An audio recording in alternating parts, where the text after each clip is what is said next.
This is all about my worldview, my philosophy, how the world works, which I'm actually going to be turning this part of it, what reality is, how reality works, why is there something rather than nothing, how could it be within a physical world, within an actual naturalistic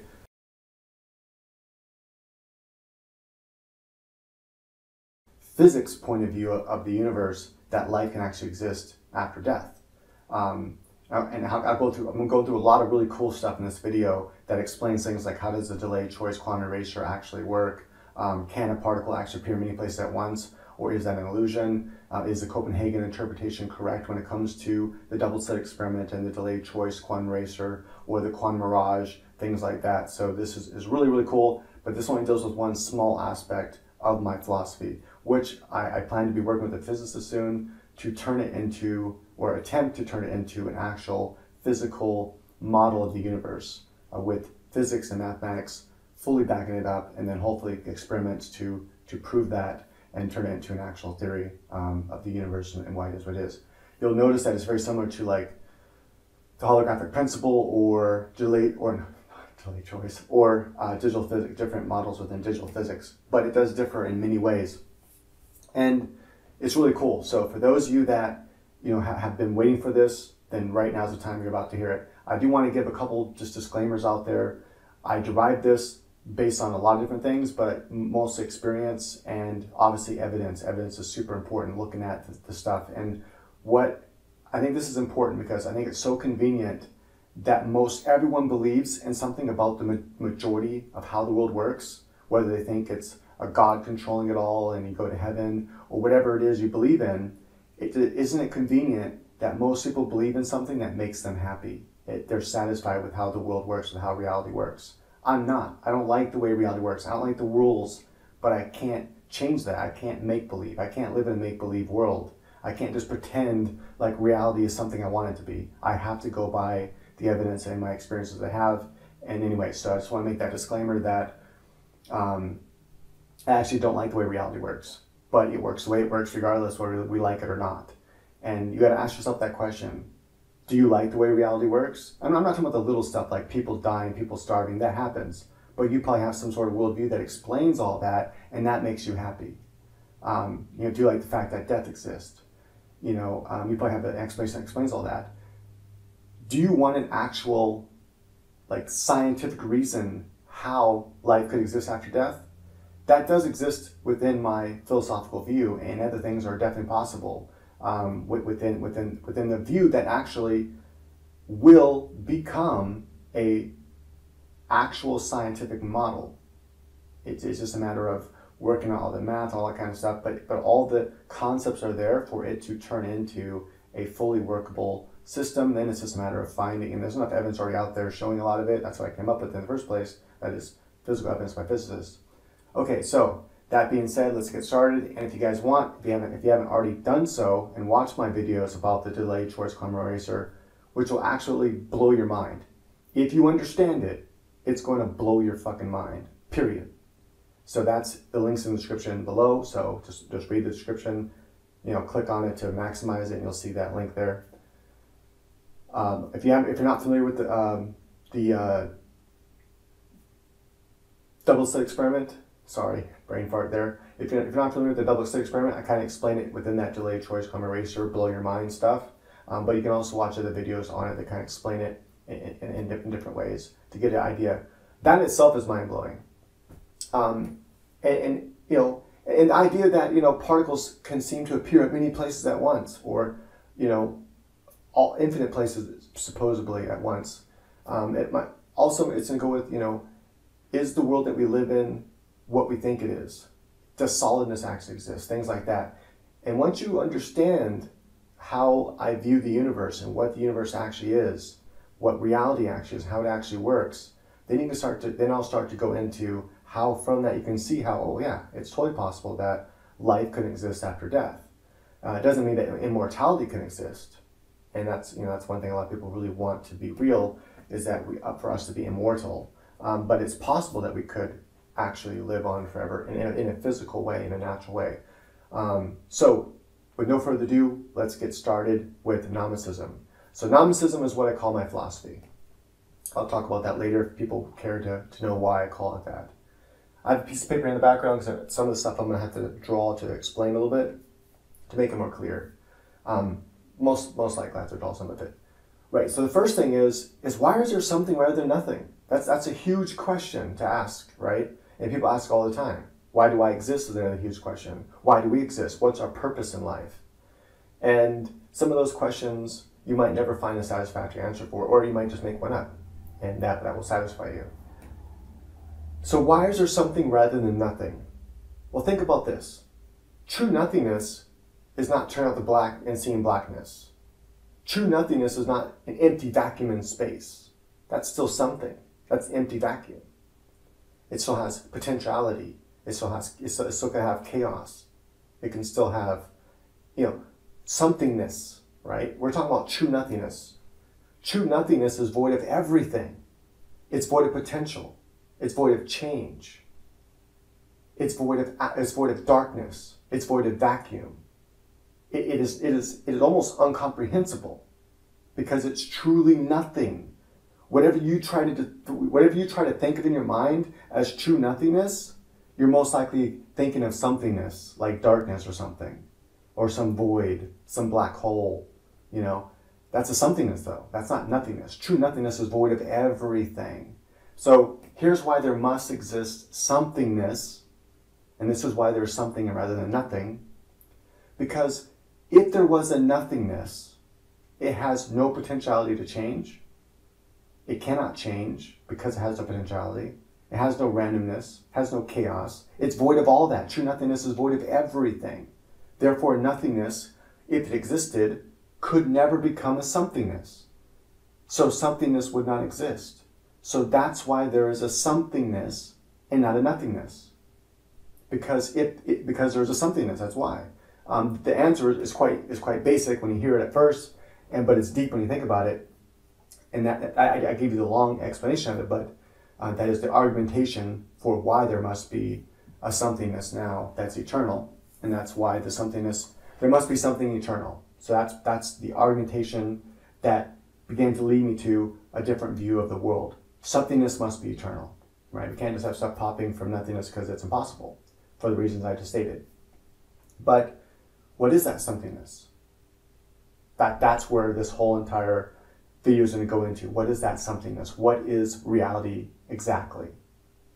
And a lot of people don't take the time to try to develop this kind of stuff. They just read some book and believe what that person says. But there's enough evidence out there to support this concept. But we know now already, based on the argument, that we have to at least have somethingness that's eternal. It has to have always been there. So the simple answer is, why does something exist rather than nothing? It's because that's the only way it can be. Meaning, that's the only way somethingness can be, is that it is. Because if it wasn't, then we'd have absolutely nothingness. So does that answer the question really though? Why is there something rather than nothing? One can still say, yeah, okay, I understand the logic behind that. If there was truly nothingness, then there would always have been true nothingness. So why isn't that the way it is? Because true nothingness is incomprehensible. Right? And one can still say, okay, but maybe reality would be incomprehensible, but it's not. Instead, there's a somethingness. And we know there's a somethingness because you can think. And the fact that you can think, the fact that you can doubt that you're thinking, only proves that you're thinking, because doubt is thought. So we know that there's somethingness. And based on argumentation that nothingness, true nothingness, can never become somethingness, we know for sure that there is an eternal somethingness. What is that eternal somethingness? Some will say it's God, some will say it's this, some will say it's that. I'm going to tell you what I have come to the conclusion it is, based on hard science, based on physics. I love physics, as a lot of you guys know, and based on my experiences with the world, with reality, how it works, so forth. Again, I want to tell you, I do not like how reality works. If I can invent some new way for it to be, it would be totally different. Okay, now, so what is the somethingness? The somethingness is eternal, infinite information, meaning information in the sense of actions, of stuff happening, right? Information in the sense of maybe just sort of binary code but it's not really binary in my view. But it's packets, little packets, fundamental packets of action that does stuff and interacts with each other. And I call them purons. And these purons interact with each other eternally and always have acted. Now, first, I got to explain it from a linear point of view, as if the A theory of time are correct. Now, I'm going to use some phrases that you might not be familiar with, like A theory versus B theory of time. Others might be very familiar with it. But basically, A theory of time is a linear time. You have a starting point, and it goes on and goes on, and maybe there's any point, maybe there's not. In B theory of time, the entire thing that could exist and does exist has always existed. So everything that could exist has always existed in B theory of time. The problem with B theory of time is explaining how does consciousness work, since we move in this linear type of fashion.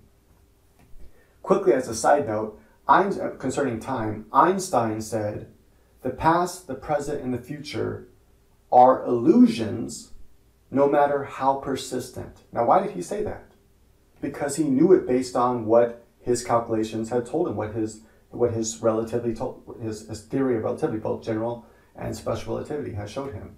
And you'll hear people like Dan Green and stuff explain this in different ways. There's a really cool video that he put out and it's on YouTube, where he shows like slices of bread, and each slice of a bread is a part of time, and he shows like this bicycle, one moving away from one moving toward you, showing how their slice in time based upon Einstein's equations, which have been proven to be true.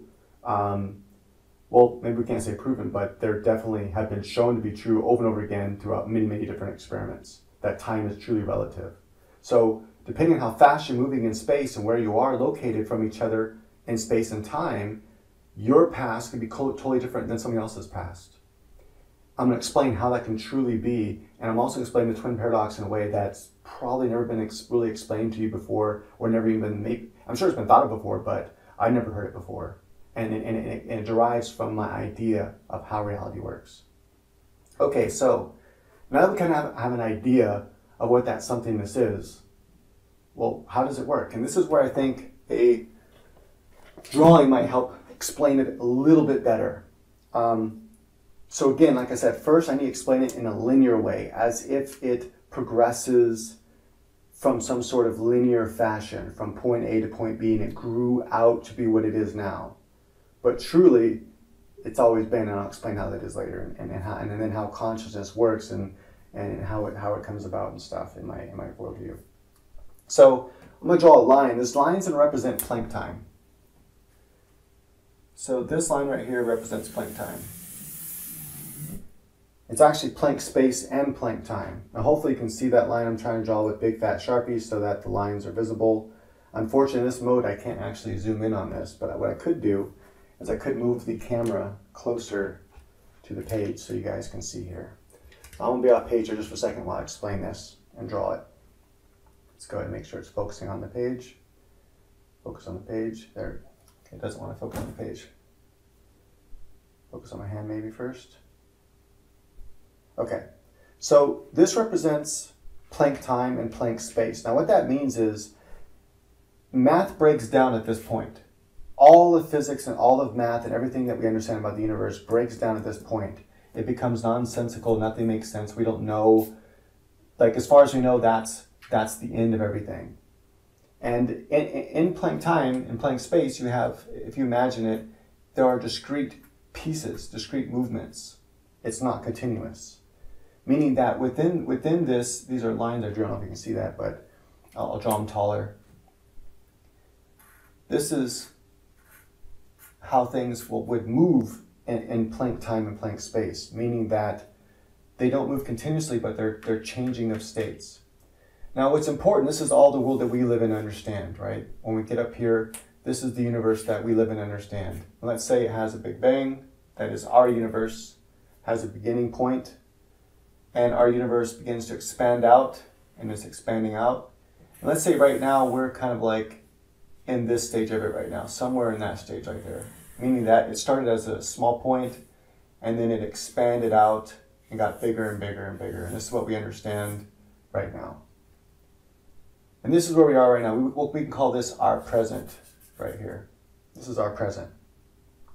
Now there's different ideas, different theories of what will happen to the universe when it's done. Maybe it'll collapse back down into a singularity. Maybe it'll expand on forever and keep on stretching on out. Maybe it'll rip apart.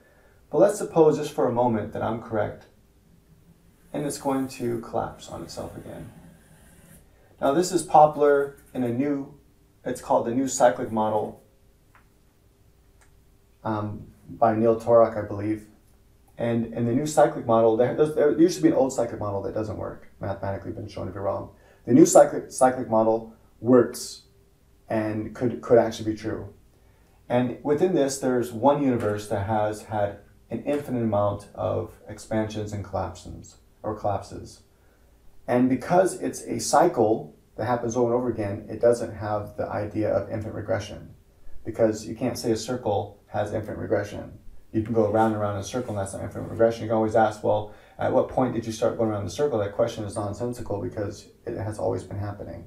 So as long as you have a cycle, something that has been cycling over and over again, you can say, yeah, that is an eternal thing that's been happening over and over again. We already know that something must be eternal, and so that something would make the most sense if it were some sort of cyclic thing happen. I'm not saying that's how it works, but I'm just saying that that's a working model that shows there can be a collapse of the universe mathematically and through physics, right? Okay, so that being said, let's just suppose that's the shape of the universe. This is the beginning, and this will be the end of our universe. I'll go into that. I don't think that that's the only universe that exists. Meaning, the word's been used, the word originally used to mean that it included everything. Now we use the word reality to mean everything. But before, the word universe used to mean everything. But now we don't use the word that way anymore. Words change over time. So now we use things like universes. There can be more than one. So there can be more than one universe, meaning there can be another universe that also has an expansion and it has its own rules or laws, or maybe the exact same rules and laws, and maybe it has a different ending. Maybe it rips apart. Maybe look up the Big Rip if you're not familiar with that. Or maybe it expands on forever, so forth. I'll get into that later, but for now, let's just look at this linear time of beginning, expansion to end, and then a collapse. How does this happen? How does all this form? Way down here, we have the most fundamental particles actually we have some unstable particles that make forces and stuff exist. And they begin to be right above the Planck time. And these we call these like virtual particles and other things like that. We recently found, like, for example, the Higgs boson. At least we think it's the Higgs boson. Unfortunately, it's not as predicted. It's not the string theory's calculations of Higgs boson was not correct, and neither that is of what its weight and everything should be. Neither was the Standard Model. It was somewhere in between the two of them. What's interesting is my theory of how the world works is conceptually somewhere in between the Standard Model and string theory, which is interesting because I think mathematically, once we work it out, that the math should make a prediction that there should be something like the Higgs boson or whatever you want to call it, making up that field to help explain the background radiation and the things of the universe within our universe, that we understand it, the different fabric of space. What exactly is that? Why is the universe expanding when it shouldn't be? Like, based on the mathematics and all that kind of stuff. There's a lot of different stuff. I don't want to waste time going into all this different stuff that is kind of necessary to understand, but hopefully for those that are watching us already understand all that. But just to make it simple, basically the universe is expanding at an accelerated rate, and that mathematically would be impossible based on what we know about the universe, unless there was some sort of other force out there, like dark energy. And then other things like dark matter for different things like atoms and stuff, and how some funkiness within galaxies and why galaxies have the spin to them and stuff like that, the turning. But one thing that we see is that there's particles that seem to like pop in and out of existence, right? That's what it seems like to us. From our point of view, they seem to be pop in and out of existence. I'm going to explain that phenomenon and why that phenomenon is that way, based on my theory. Sorry, my throat's a little bit hard. So I think I've had like a slight cold the last couple of days because my voice has been doing this, and I haven't been yelling or nothing like that. So if you have what's underneath, does anything exist beyond Planck space and Planck time. This means like Planck space and Planck time means that time breaks apart, space breaks apart. I'm going to explain like what time is in my theory and what space is exactly in my theory, because it's different than what a lot of people think space and time might actually be. But in my theory, way down here, we have these things called purons. I'll draw them with blue. I'm drawing them very big, just to make sure it shows up on camera. So we have all these different types of purons. And each puron is like its own little packet of information. And it has different ways of how it moves, different ways of how it acts. But each one is fundamental in how it moves and how it acts. You probably can't see the color difference there. Some are brown and some are blue. But let's say one puron moves this way. Now what's important about my view is that beneath Planck time and space, this is well, I'll just say it now and I'll explain it how it is. But basically everything above this is a projection from underneath here. So this line is flat for a reason. I do it flat for a reason because this is all flat. This is an actual flatland. True flatland, two-dimensional space. So it's a flat, infinite flatness of information being processed. Logic is also eternally part of that. It's some eternal flat plane of information. Now some of you right there are like, whatever, this is crazy, I'm done. That's fine, I understand that if you're done already. Keep in mind that the holographic principle is a scientific, acceptable theory within physics of the universe. The holographic principle basically states that there is a flat existence of information that is very similar to a hologram, meaning that within every section of it is every information repeated over and over again. That's how hologram works. You can take a hologram and cut it in half, and it will still work. It'll just get blurrier and blurrier and blurrier the more you cut it in half. Meaning that within every section of that hologram is all the information to make that picture, to make that three-dimensional image. So you have a flat image, right? A flat piece of film type imagery. And from that, if you shine light through it correctly, you can make a three-dimensional image appear in front of you where you can actually move and walk all the way around it. And it's created from a flat piece of something, like a flat imagery, right? A bunch of information contained on this flat, that's how hologram works.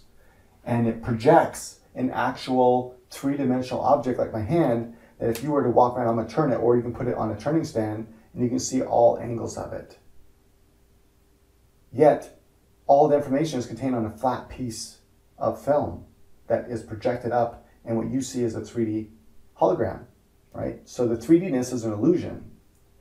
And in the holographic principle, which is an accepted theory within physics, is just like that you have this flat plane information, and from that flat plane information, the 3D universe that we experience, the fact that we think that we're 3D, that everything around us is 3D, that there's up, down, left, and right, all this space actually exists, is an illusion. It's not, it's a projection, right, from this information. Well, my theory is a little different than the holographic principle. Instead, we have this, underneath Planck time, we have this big, flat, infinite plane. Now, it's not sideways like this. It would be actually, like shape more like flat like this coming out at us. Like if I would turn the paper out toward us like this, right? So it's a big, flat, infinite. Now, infinite meaning it goes on in every direction forever. And this way, and this way, in two dimensions. And all of that infinite information is contained within that is everything that could ever be, informationally wise. It doesn't mean that you exist as an actual person there within this flat information, but the idea, the concept of you and everything you will do and everything you could possibly do within every we'll get into more because this isn't the true shape of the universe. It's actually different. I'll go into that in a little bit later, but for now, let's keep it simple. Everything you could ever do and ever would do is within the information. How is that possible? That's saying, well, does that mean that the information knows the future? I'll explain that in a little bit. No, it doesn't know the future. And that's where we're going to get to B theory of time. But like I said, our brains work in A theory of time So I have to explain it first in a linear fashion, then I can explain it how it's actually B theory, and then how consciousness exists within that B theory of time. And why is it exactly that we experience a past, a present, and a future? And it's actually quite mind-blowing how exactly that works within this model. So let's say one Piron is going this way in this infinite flat plane of information, and another Piron is moving this way. Now, there is movement there. So it's not like movement altogether is a complete illusion. But the movement here is not something we can experience, right? We can't experience, life doesn't exist down here. This is just information. Life only exists up here, right? This is all information about up here and how everything is projected from this. And I'll explain in a second. So one Piron's moving this way and one Piron's moving that way. When they hit each other, going in both directions like this, depending on their property, what the property of this Piron is and what the property of this Piron is, will determine what happens to, like, let's say one has a spin, for example, and its spin is this way. And this one has a spin that's the opposite way. And then when they hit each other, let's say it cancels each other out, and they just kind of bounce and go back the opposite way they came. But what if one has a slight different spin than the other one, and it makes the other one kind of veer off like this, and this one right here kind of, so when they hit each other, they hit each other right here. This one veers off this way. It causes it to go up that way. And when I mean up, I don't mean up. I mean off in a direction on a two-dimensional plane. So if looking at a flat plane, it goes off right or left or whatever, but at a slight angle. And the other one shoots out at a different angle like this. As all this is happening, it runs into a different Piron that has a different property, causing all these different movements to happen, right, within this plane, within this flat plane. And so you have all this bombardment, all this information being handed around. Now what happens is every once in a while, we'll come up here, and this is how I'm explaining how you get these particles that appear to pop in and out of existence. Why is that? The reason why that is you have a Piron that's right here underneath Planck time, and another Piron that's right here underneath Planck time. When they connect, when they interact with each other, the way that their properties work is that it causes a type of temporal upwardness. Because remember, this is a flat plane information. So there's no such thing as up or down. There's left and right, forward and backwards. It's two-dimensional. There's no up or down there. Just like in a hologram, you can say that in a hologram there's technically an up and down because it is a film that technically has a diameter. But there's no like upness, like true upness way up here. This doesn't exist. So what happens is that if one of these two particles have two different properties that allow them to interact in such a way that their spin would like theoretically, logically cause an upward movement to happen, because they can't actually move upward. It's impossible because they only exist in this flat plane. This flat plane information has always existed as a flat plane information. It can't change.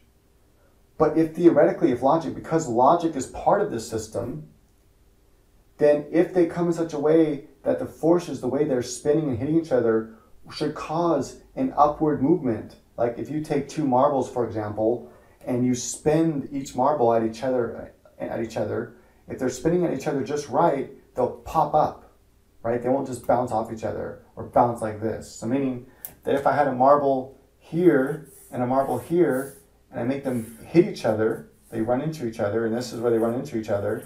They bounce off each other. Maybe one goes this way, one goes that way. Sometimes they'll bounce like this exactly. Sometimes they'll bounce like that. But what will only happen if you put spin on them. Now, if you put a spin on each of these marbles and they're spinning different directions, like this and this, and they hit each other, they can actually hit and cause each other to pop up into the air.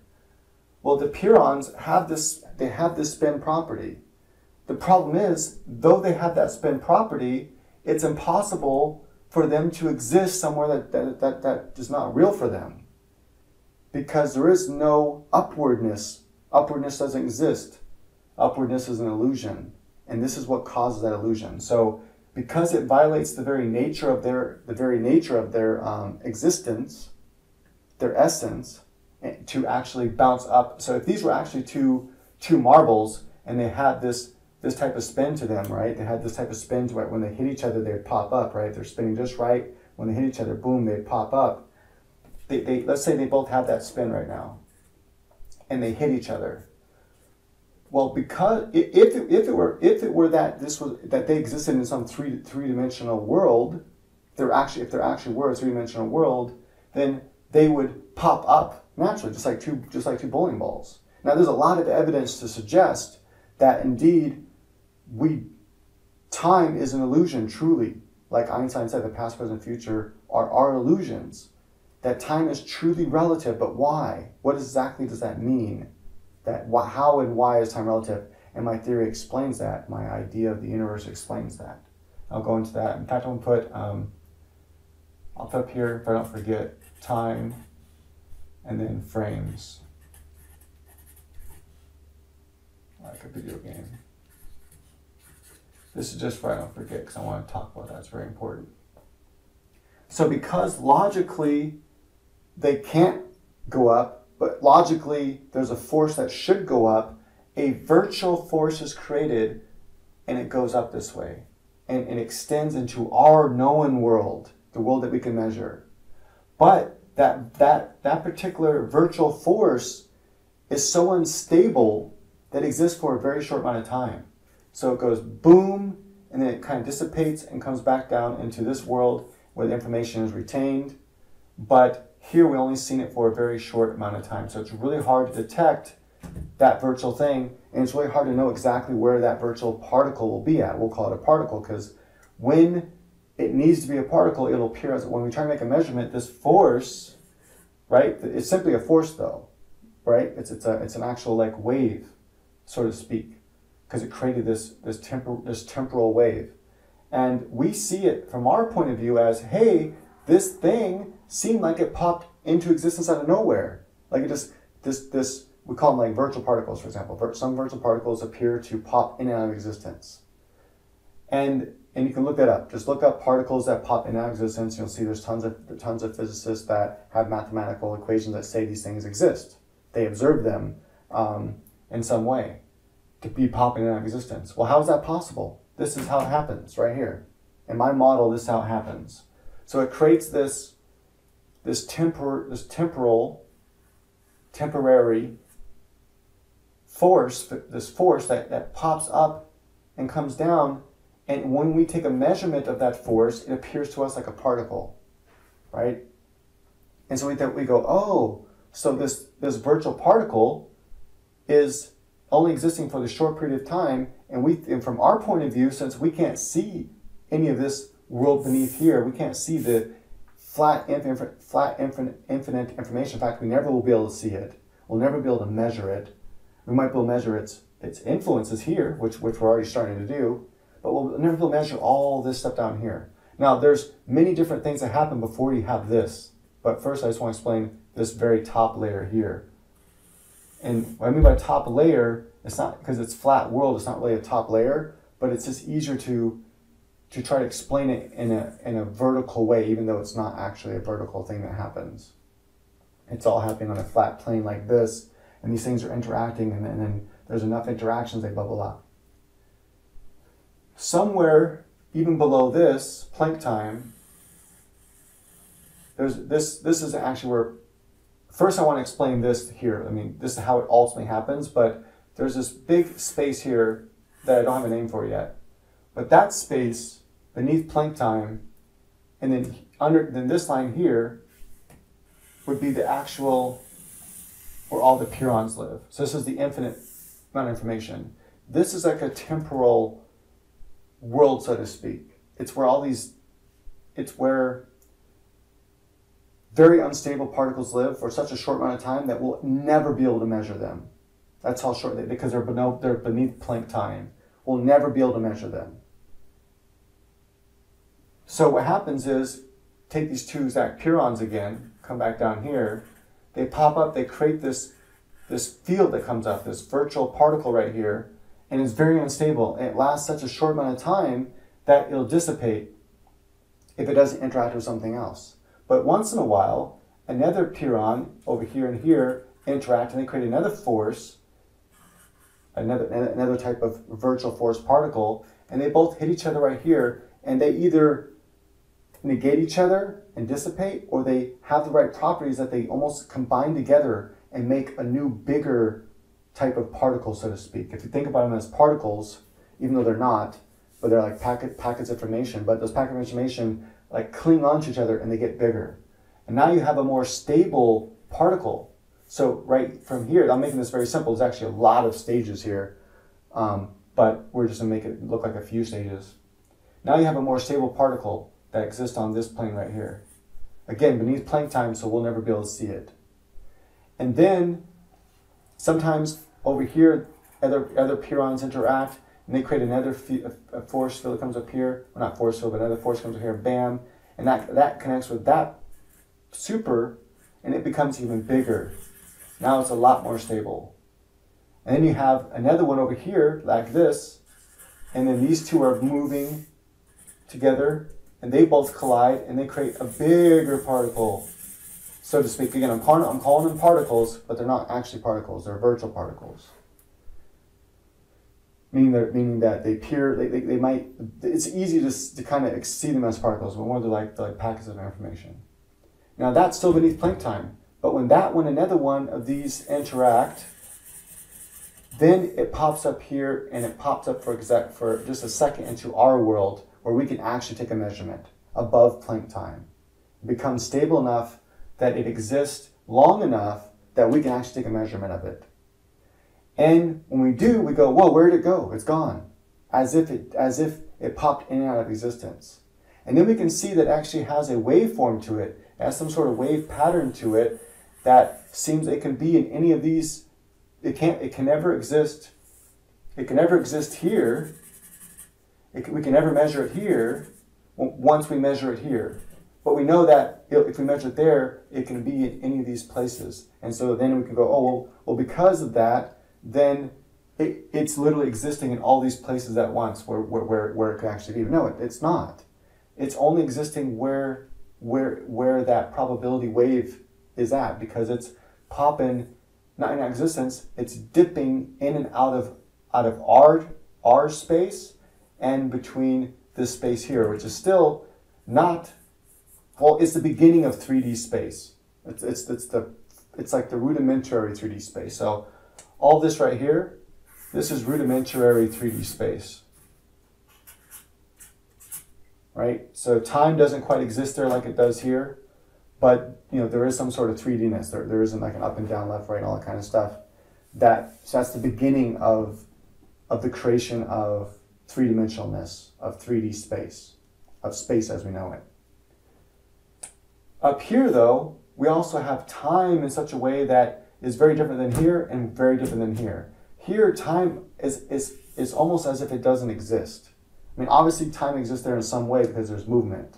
It's a form of abstract time, kind of. Because, yeah, there is a form of movement of information interacting, right? Information is interacting in some way, and that's a form of movement, right? Because truly, without time, so time is the interpretation of movement, right? So without movement, then you cannot have time, since time is the measurement of movement. So if there's no movement, or if there's no time, there's no movement. If there's no movement, then everything is static, meaning there's nothing happening. If that were true, then this would not exist, because all this information would just be static and doing nothing, not interacting whatsoever. Therefore, you never have this world here, the rudimentary 3D world, and therefore you never have the world we exist in.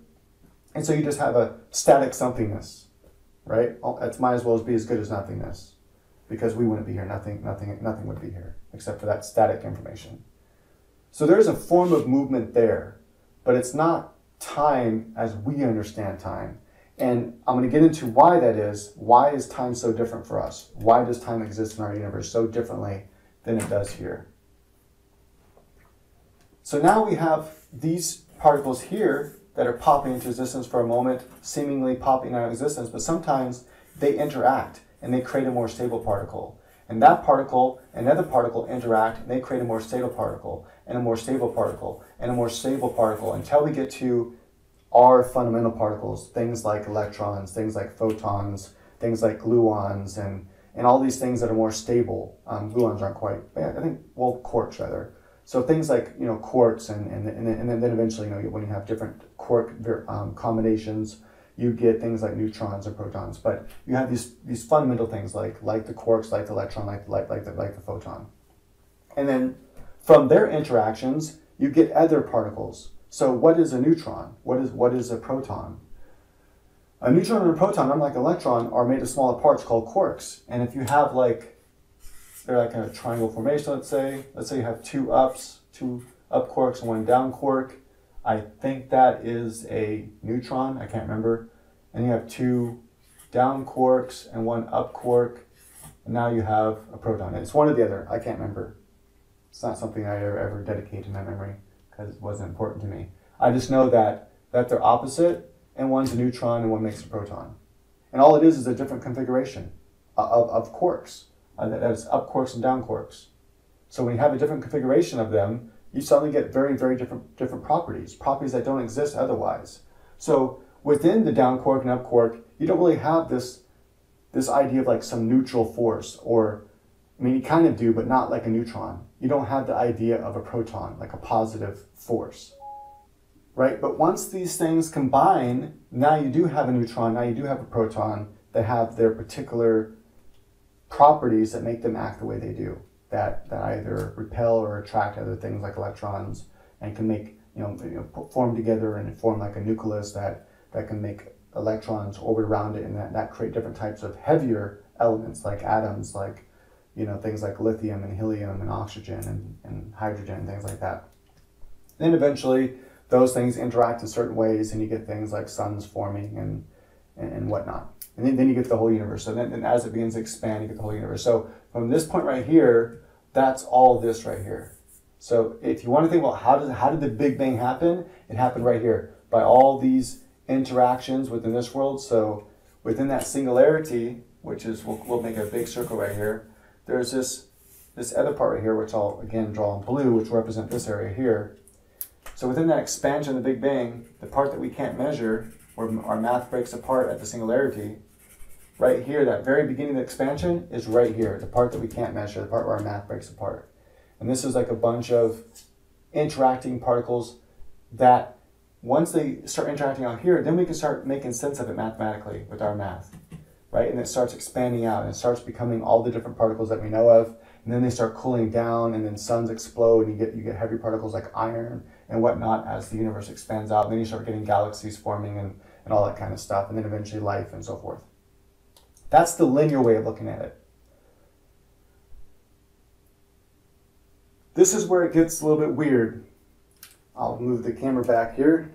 So this is where it starts getting a little bit mind-blowing when you get into the B theory of time of all this. So how can you have a infiniteness when we are clearly not infinite? We have a beginning. We remember our beginning. We remember our births. We remember other people's births, so forth. So why does it work that way? Then I'm going to get into the actual structure of the universe being very different than this, right? And I'll probably end with that so the video is not too long. And then if you guys are interested in knowing more, I have a lot more in it. But once you see how all this works, you're going to see how there can be life after death from a naturalistic, like mathematical point of view, right? Doesn't mean that it does exist, just saying it could. And I'll kind of relate it to video games a lot because you'll see how it is very relatable to video games how a video game works if you know how they work. So now you have a better understanding of how these particles can seem to pop into existence. Now understanding this, what drives all this? This infinite information. This infinite information drives all this to happen. It's what gives the properties their unique properties. It's what makes the electron makes the proton.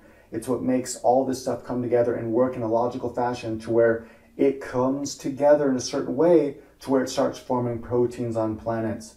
And then those proteins start forming together into actual cells, and those cells start forming together into more complex life forms. It's still, you can see how it's repeating. It's like a fractal. It repeats a pattern, right? So in the same way that you have two up quarks and a down quark interacting and making something different, a whole new property that didn't exist before, that is a neutron or a proton.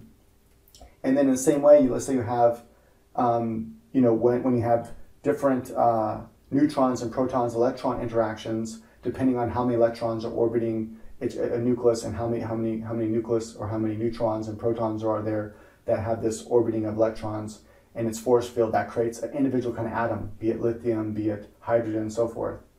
And then once you have the stable elements that you probably learned in chemistry, once you have those stable elements, what happens when they interact? You get things that we call molecules, right? So when you have H2O, 2 hydrogen and 1 oxygen, again, another triangular type pattern, and it makes a triangular 3D type of, that's what water is. Water is a big triangular type 3D structure on the microscopic level. And it consists of a bunch of combination bindings of H2O, right? Now when you have H2O2, you get hydrogen peroxide, which has very different properties than water does. But all it is one molecule different with a different structure of how it's linked together. So if you link together 2 hydrogen atoms and 1 oxygen atom in a triangular type of structural pattern, you get the property of wetness. Here's what's weird. Where does wetness exist in hydrogen? Where does wetness exist in oxygen within that actual atom? It doesn't. Wetness, that sensation of water and swimming and the sensation of you getting wet, doesn't exist within the hydrogen by itself. And it doesn't exist within oxygen by itself, right? Within the atom itself. So where does it exist? It exists when you have that unique structure. It creates a whole new property, the property of wetness, the property of water. And it has that whole new buoyancy now that water has that only exists when you have that unique connection, that triangular connection. And in the same way, when you combine certain proteins and stuff together, you start to get a linkage, a whole new property that exists that takes on properties of movement, of connecting together. We already know that things move and connect together, just like electrons, right? They'll bind, and sometimes they'll fly off an atom, and now carbon-14 will come carbon-13 because it loses some of its ions and stuff, right?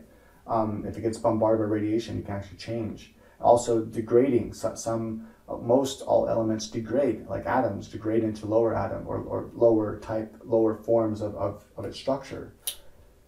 And so you have this degrading property, its half-life. How long can the atom exist? Now, a photon electron is said to have no half-life. They should be able to go on forever and ever. I believe the electron is that way. I know the photon is said to be that way. So now you can see a kind of similar pattern with cells.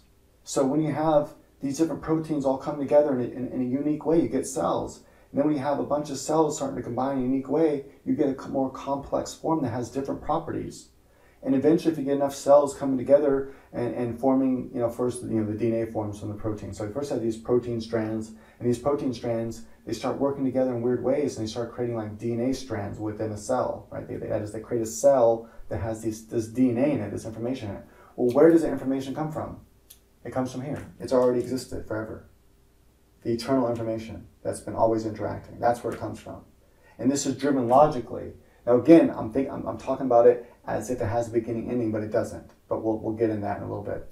So it comes up, and it is what drives all this. It's what tells how things move and how things work. It's what drives the logic behind everything. It's what says that these particular things will form together and make a protein chain, and that those protein chains will come together and make a DNA chain, and that eventually have a basic form of a cellular life form, right? They'll form a cellular wall and all that kind of thing. And then you'll have different cells coming together, forming more elaborate type of life forms. They have multiple cell, that is a multiple cellular organism rather than just single cell organism. And that is just one single cell versus multiple cells. We're a multiple cellular organism. and it drives that evolution, if you want to call it that, right? Because this is all evolution already. Change. That's all evolution is, change. You have change of atoms, right? So when water didn't exist in the universe, and then you have the hydrogen and oxygen being attracted together by the rules that are already down here that tell everything how to work. This is the rules between all the laws we understand. It's what make all the rules that we understand in the natural world, right? This infinite information, infinite logical system. So what would we call this? Would we call it God? No, it doesn't think. It doesn't see. It doesn't hear, right? It doesn't listen. I mean, it doesn't hear you. So you can't talk to it. But it is eternal. It is infinite. And it does program the universe, so to speak. It makes everything what it is. So basically, what does it say? If you look at the whole picture so far, what can we call reality? It's a self-programming universe. In a sense, you can call that a self-programmed universe. So this differs from like a simulated reality.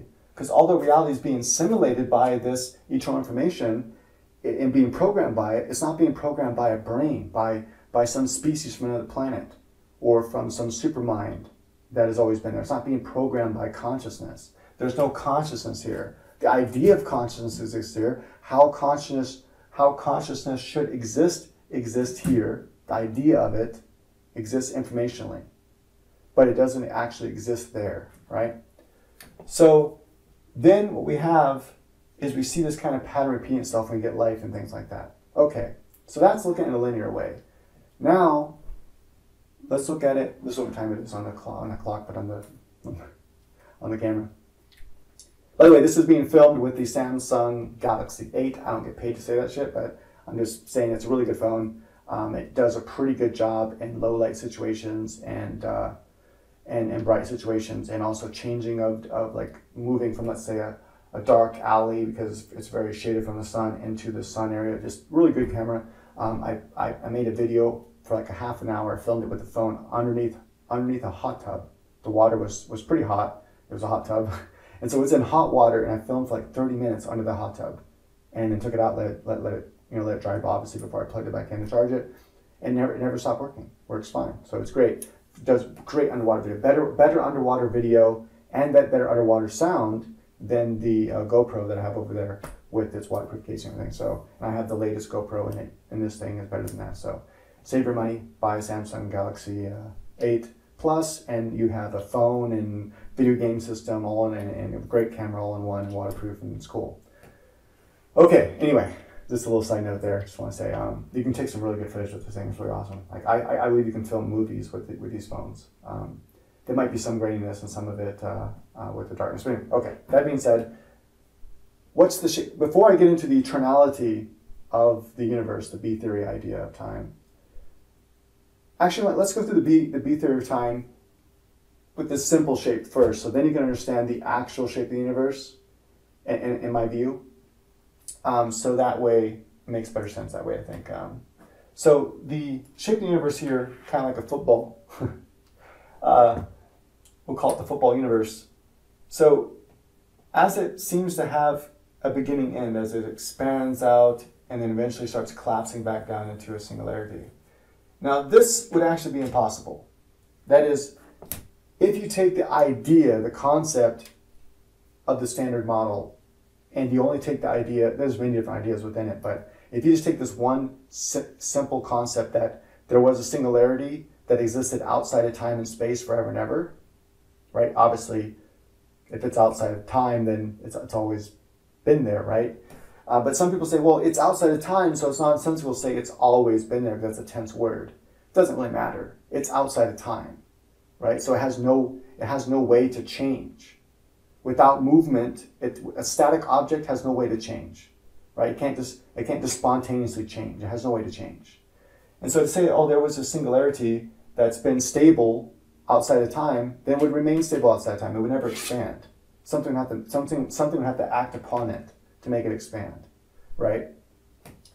But anyway, so we have this like expanding universe with beginning of time. So imagine instead of having a beginning and expanding and having an ending, or just expanding out forever, whatever is the view you have. But in my understanding, this is going to be the end of our universe. It's going to collapse back onto itself, and then something else will hit it, and it's going, because there's many different universes, and there's actually Googleplexes of them, and something else will hit it, and it'll cause another Big Bang, and a whole new other universe will expand with maybe different properties and different life forms and so forth.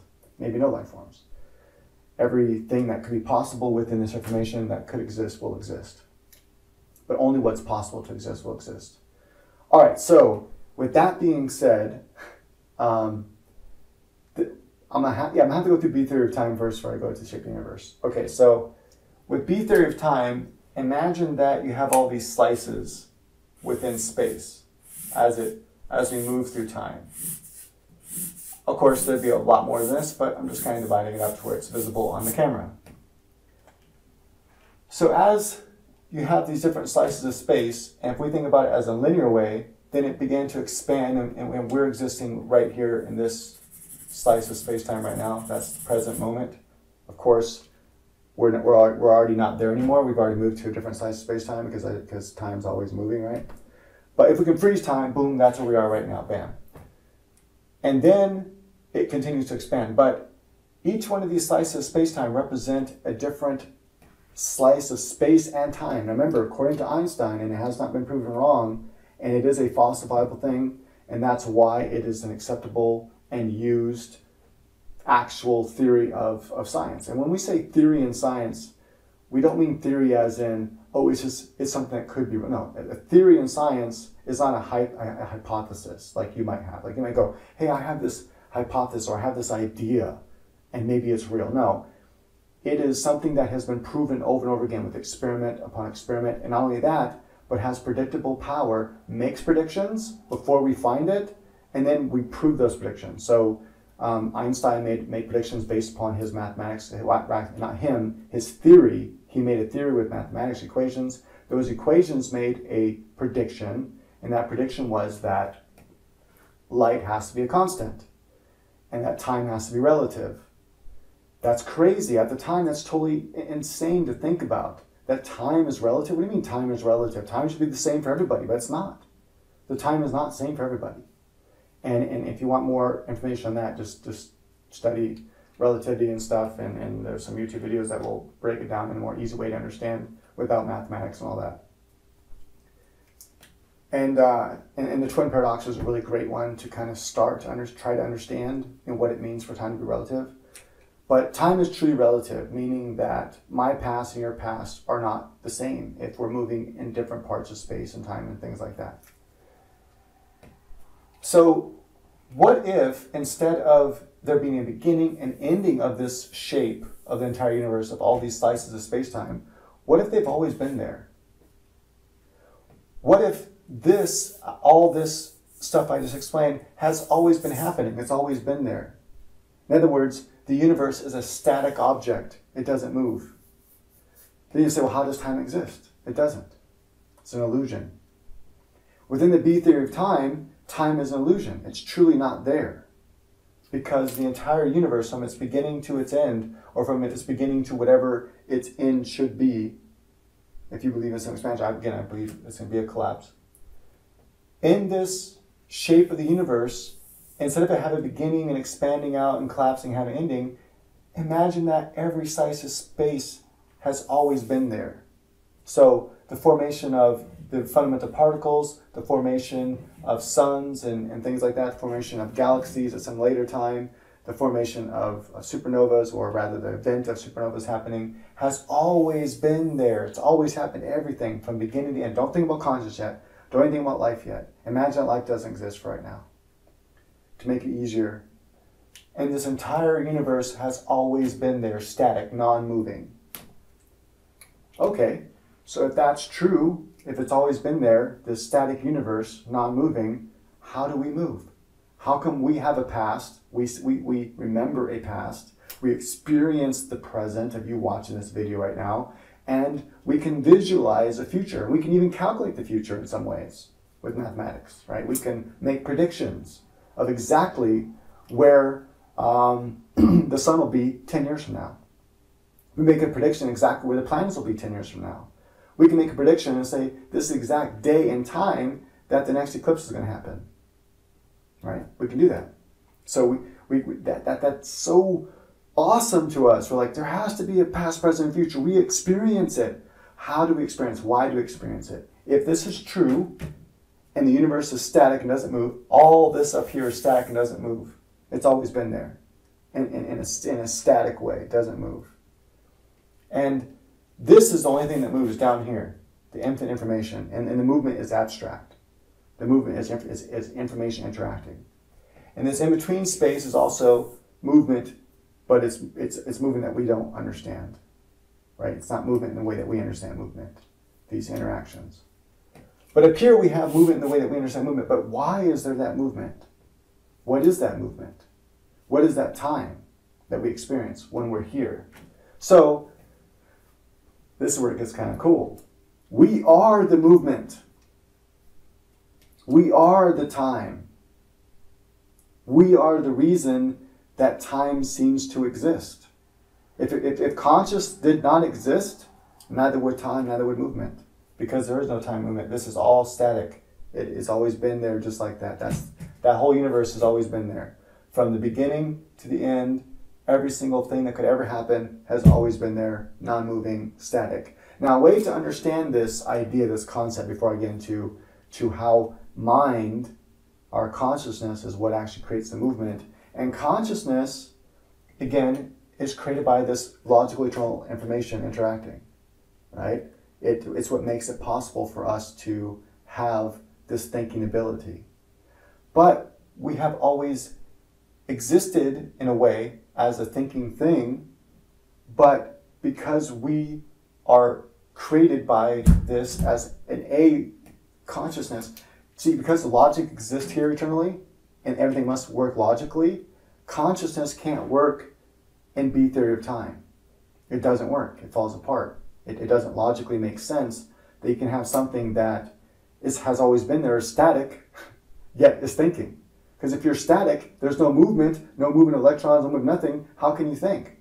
Thinking requires abstract movement to be able to move from one thought to the other. If you don't have that movement, that abstract time, if you're truly static, if you, as a conscious entity, were part of B theory of time, you'd be static and non-thinking. You would not be happy. You wouldn't be watching this video right now. And the eternal logical processing information makes this so, right? It's not that it knows it. I want to say it knows it, but it doesn't know it in the way that we know things, right? Because it's not conscious, but it has no consciousness itself. But because of the logic, because of the way that the information works, when it creates, so to speak, when it programs a consciousness, the consciousness, when it exists within the static universe, has to exist in a theory of time way. That is, it has to see things from its point of view as though it's moving linearly. But why does it see it that way? Well, one, it's not that things are actually moving. Again, it's that you think they're moving. And why do you think they're moving? Because you are programmed by this logical system to see things and feel things in the present. And you're also, biologically, you have memory, right? You have this mechanism of a brain that gives you memory. And because you have a memory, you think there's a past. Because you have this memory of the past, right? So it's the ability of the mind to remember information that's taken in the present and storing it, that you go, oh, okay, I have a past. Past exists. And because you can think about the future, and because the future already exists, you can make accurate predictions of it. Because all this is already there. So where the eclipse will be is already all there. So all you're doing is you're figuring out the math it's there already. You're just figuring out, from your point of view of existing right here, right now, you're looking at how things appear to be moving, because we're constantly moving through time, so to speak. Not through time, but through the static universe. So the analogy I wanted to give is, imagine you're watching a movie, an old school movie at the theaters, and it's on a reel, right? That reel, if you were to undo the film, what is that film? It's a bunch of squares. What are those squares? they're actually individual photographs, right? Not a photograph like one you take, they're more like a negative, but they're photographs nonetheless. They're individual images. Now, when each of those images passes through, right, that's a static object. If I unroll that film and tape it on the ground, it's a big, long thing, a sequence of images and some logical progression that moves one way to the other, right? About 24 frames. That's how it's usually filmed, 24 frames a second. So this is where we're going to get to the analogy when I get into time and how the twin paradox works, but I'll get into that in a little bit. So imagine that you have this unreal movie out in front of you. If you just look at it as a whole, you don't see a movie. Let's say you had the brain power to focus on every individual image and in one sequence, right? You can see them all simultaneously. You had that ability. You had some special technology, hook your eyes up to, and you can see every image simultaneously. You wouldn't see a movie. But if you were to put the film on the ground and look straight down at it and walk at 24 frames a second, what would you see? A movie. Right? If the images are blown up big enough to where you can look down and see them, and you can walk exactly at the speed to where as you're walking and you're looking straight down and you have a special pair of glasses on or some special block that only allows you to see that one image at a time, and if you were to walk at the right speed, that after you have walked at the right speed, which would be a very fast speed, so let's say you're like laying down like so this is you, and this is your head, and this is your feet, and you're laying down like this, and you're on some sort of propelling system that moves you fast enough to where you looking down, you're seeing 24 images in front of your eyes per second. So boom, boom, boom, boom, boom, boom. And as you're moving across these frames, what do you see? You see a movie. No sound, but you see a movie. In your eyes, it'll look just like a movie. You ever did the flip thing where you draw stickmen on the corner of your notepad in school, and you flip it, and the guy's like going, he's moving, right? That is a form of movement, right? But it's an illusion. Because the guy's not moving anywhere. You're seeing individual frames that are one taking place over the other. And when you flip through it at the right speed, if you flip it too fast, it doesn't work. Too slow, and it looks choppy and weird. But if you flip at just the right speed, at about 20 frames a second, 24 pages a second, you get a nice, perfect, smooth, awesome animation. So that's how the universe works with your mind. So right now, we're all moving consciously, right? Because the body is an illusion. All this is an illusion. None of this actually exists. It's not solid. And that's a physical fact. Scientific, physical fact that nothing is solid. I know this might be mind-blowing for some people, but you can do all the research into atoms and stuff like that. Where is the solidness in this pen? I touch it, it feels solid. My finger doesn't go through it. Why doesn't it go through it? Not because it's solid and my finger's solid, that's not why. It's because the molecules that make up my finger and the molecules that make up the pen and the atoms have a repelling force of electromagnetism. And electromagnetism is why you don't fall through the ground, because electromagnetism is stronger than gravity. So gravity is pulling you down to the earth, right? The earth is like this, and you're on the earth, and it's pulling you down constantly. If electromagnetism were weaker than gravity, you'd be pulled right through the earth and be squished and dead. You'd just be flat like a pancake.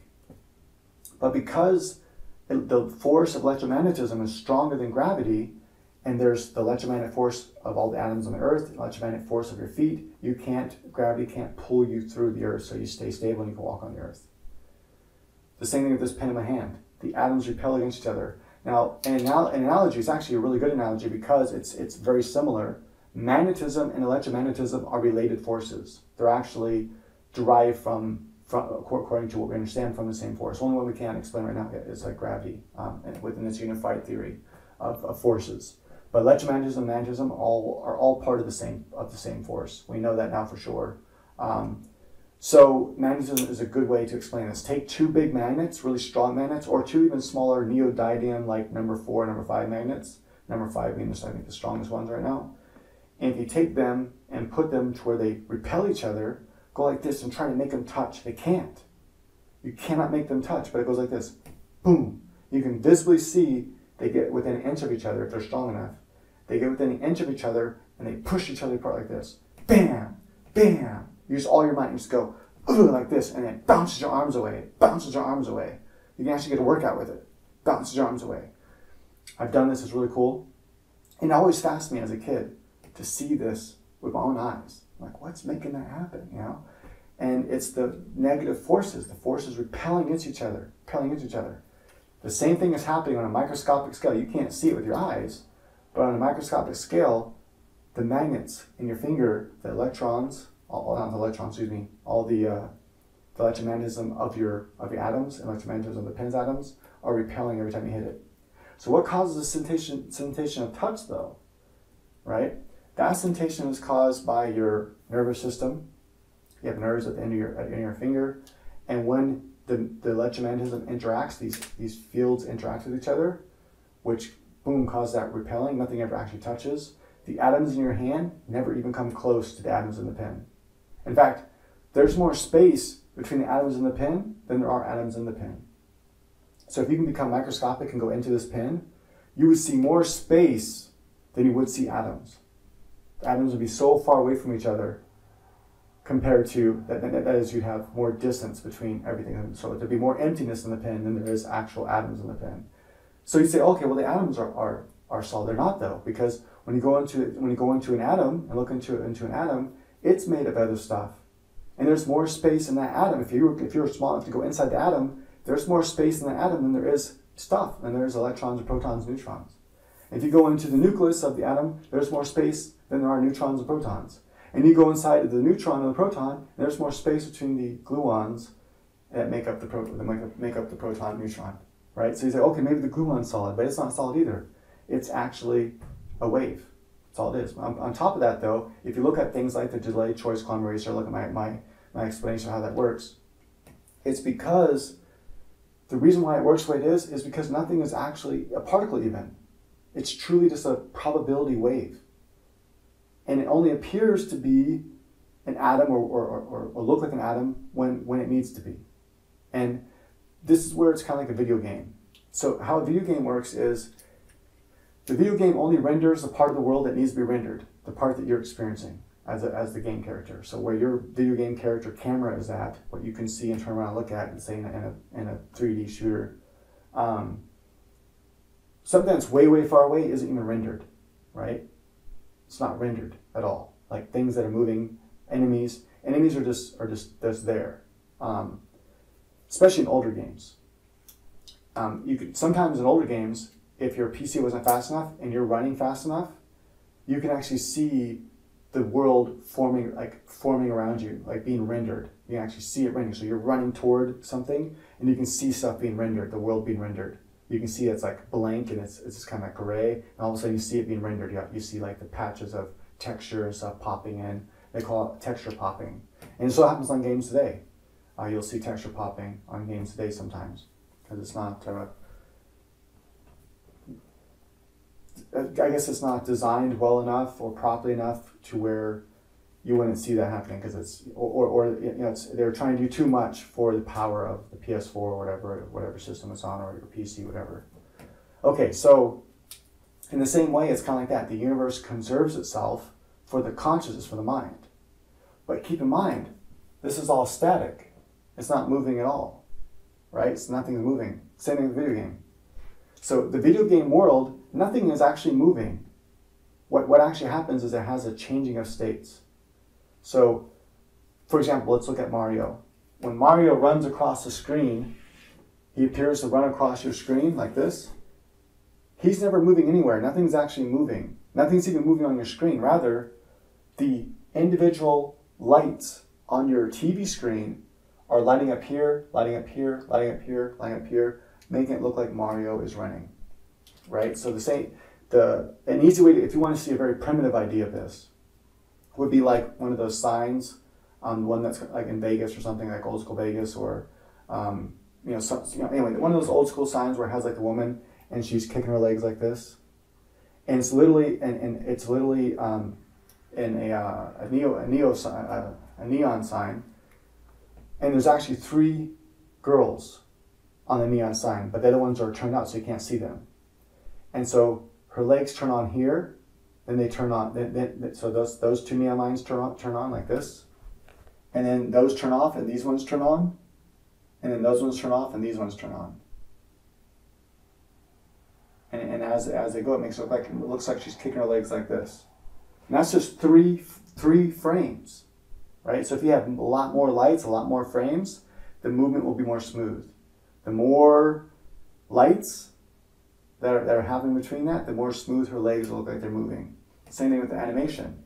If you draw a running animation and you only use 8 frames, it can look pretty smooth. But if you use exactly 24 frames to make that person run across the screen per second, it'll look super smooth to the human eye, because that's how we perceive things. Everything looks very good and artistic at 24 frames a second. If you do it faster, it'll still look nice and smooth. But your brain is pretty much going to kind of see it as 24 frames a second. From what I understand, that's how the brain and eyes work. And that's why that has been used in cinema for so long. But I have to go and look at that to make sure that's correct. Nonetheless, you have a limit of how much information you can process per second, like frames per second, so to speak. Okay, so how is it that this works then? So our consciousness is made to work in the present. And because it has a memory of the past, we consciously are moving through these frames. We have no choice but to. It's the way we are programmed. Logically, we have to move through these frames, constantly, always. And since we're all moving consciously through this static universe, we're seeing a movie play out in front of us. We're seeing everything happening, right? You're seeing my arms wave around right now. You're seeing, the moon rise and set, whatever. You're seeing the sun rise and set. Can't see the moon totally rise and set. Well, sometimes you can see it in the morning. You're seeing cars moving, because we're all consciously moving through this static universe. So in the same way, if you're watching a movie and you're looking down and you move fast enough and the frames are passing in front of you, the illusion of time is happening, because you're remembering the images you just saw a second ago, right? So let's say the movie you're watching is of somebody getting shot and die, right? So you see there's 2 guys standing off each other, old Western style, boom, and shoot each other.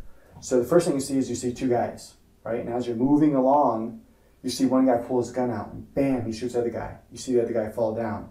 So as in your mind, you pause, let's say you would pause at some point, your mind remembers all those images it just saw of 2 men standing there. Your mind remembers they have guns on the holsters. Your mind remembers the guy's pulling his gun out. The other guy's pulling his gun out, right? But this guy's a little bit faster. Your mind remembers all that. So then he shoots the guy. Your mind remembers that.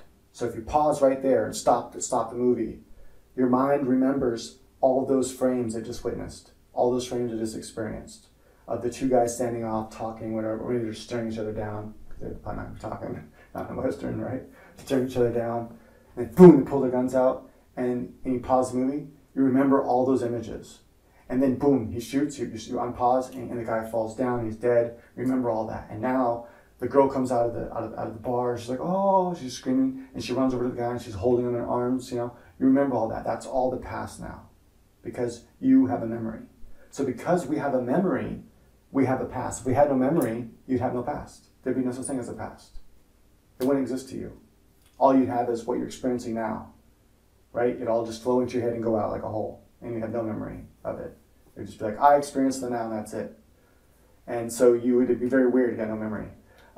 Conscious wouldn't work without a memory. So you are your memory, actually. You are your memories. If I were to erase your memories, you would no longer be you. You'd be you would, if I let you continue to live, but I erase your memory, you'd be something totally different. And we can even see this with people that have amnesia. They get really bad amnesia and they forget their stories. A lot of documentation of this, where people with really bad amnesia, people that knew them before and after the amnesia are like they're a different person. It's as if they're a whole different person. Their personality, everything's like different. They completely change. But the amnesia has to be bad enough. Like almost like the incurable kind. But they end up getting new memories, so they end up developing another personality. Because you are your memories. If you lose those memories, then you will no longer be you. So that explains the past and the present. The present is something that you logically are processing, right? You are your own processing unit that this makes possible. And as a processing unit, you're taking information and you're processing it, right? Consciously. So if I get deeper into my philosophy, because all this is static, it's also an illusion. It's not really even there. It's all created by, it's a 3D illusion. None of it's there. It's not solid. Solidity is an illusion. The time that we experience is an illusion. Space is an illusion. 3D space doesn't exist. It's not really there. We're not moving anywhere. I know it appears like we're moving places, we're not. It's all in our head. So we are the conscious processing unit that is consciously moving through a static universe, something that's always been there, forever and ever. That everything that can ever be has always been there, and we're statically moving through it. You say, well, that means that we're fated. Fate, then we can't make choices. Like, no, I'm going to explain why we do make choices, because this isn't the shape of the universe. It's actually different. So I need a different piece of paper for that. Well, I'll flip this one over. But so basically, you are consciously moving through the slices of space-time. We all are, and that's what gives us a unified experience. Because we're all moving through the same exact static universe.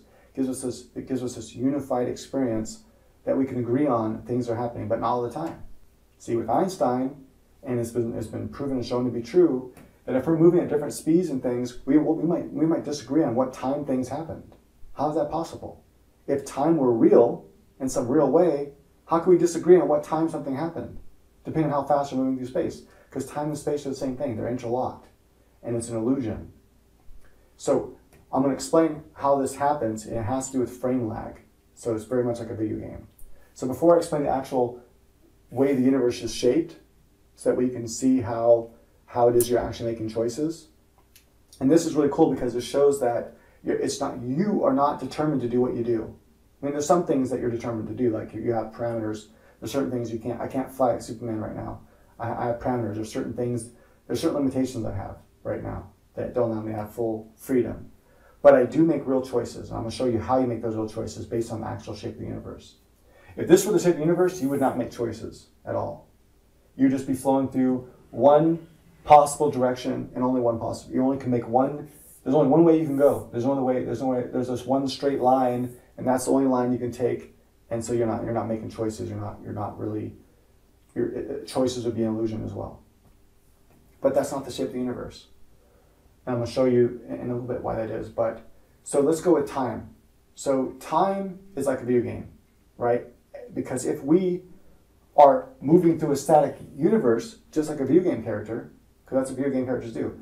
The video game character that you're controlling is actually moving through a static universe. Everything's already there. It's already exists programmably, and it's only being rendered for you as you're moving through it. It's not really moving. Nothing's really moving in the video game. Instead, things are changing states. That's not movement. Just like the girl's legs, that's not movement. It might kind of appear like movement, but it's not. It's an illusion, right? Her legs, there's no legs. There's 3 individual lights, 3 individual images that are turning off and on, changing states, giving the illusion that her legs are going up and down. But it's a very primitive illusion, and you can see the illusion. It's so primitive. And if you have those like signs with like the big bulbs on them, and the bulbs will like change colors and stuff like that and give you the illusion of movement, and words will come up on the screen and disappear, you can actually see the illusion, right? And it makes the movement look weird because you can see the illusion. But on this camera right now, you can't see the illusion, right? Can you see the illusion? The exact same thing is happening right now on your TV screen, or on your computer screen, or on your telephone, on your tablet. Whatever you're watching this video on, most likely it's going to be on a tablet or a phone. I know that because the analytics shows me in YouTube that most people on YouTube and everywhere now watch on their tablet or on their phone. People hardly use their laptops and stuff anymore for that kind of stuff. It's interesting that I've been looking at analytics over the years, and I've been seeing a decrease in PC use and an increase in mobile use. Anyway, whatever device you're looking at this on, that movement right there is not movement. It's an illusion, what you're seeing right now. That's a fact. You just can't see it. But there's a bunch of individual little lights that are in your phone on the actual screen. If you take a a 60 magnifying loupe, a magnifying glass, and look at your screen, you can see the individual, like little, I don't know if they use LED screens or what the phones use, but you'll see the individual lights that light up, individual pixels that light up, so to speak.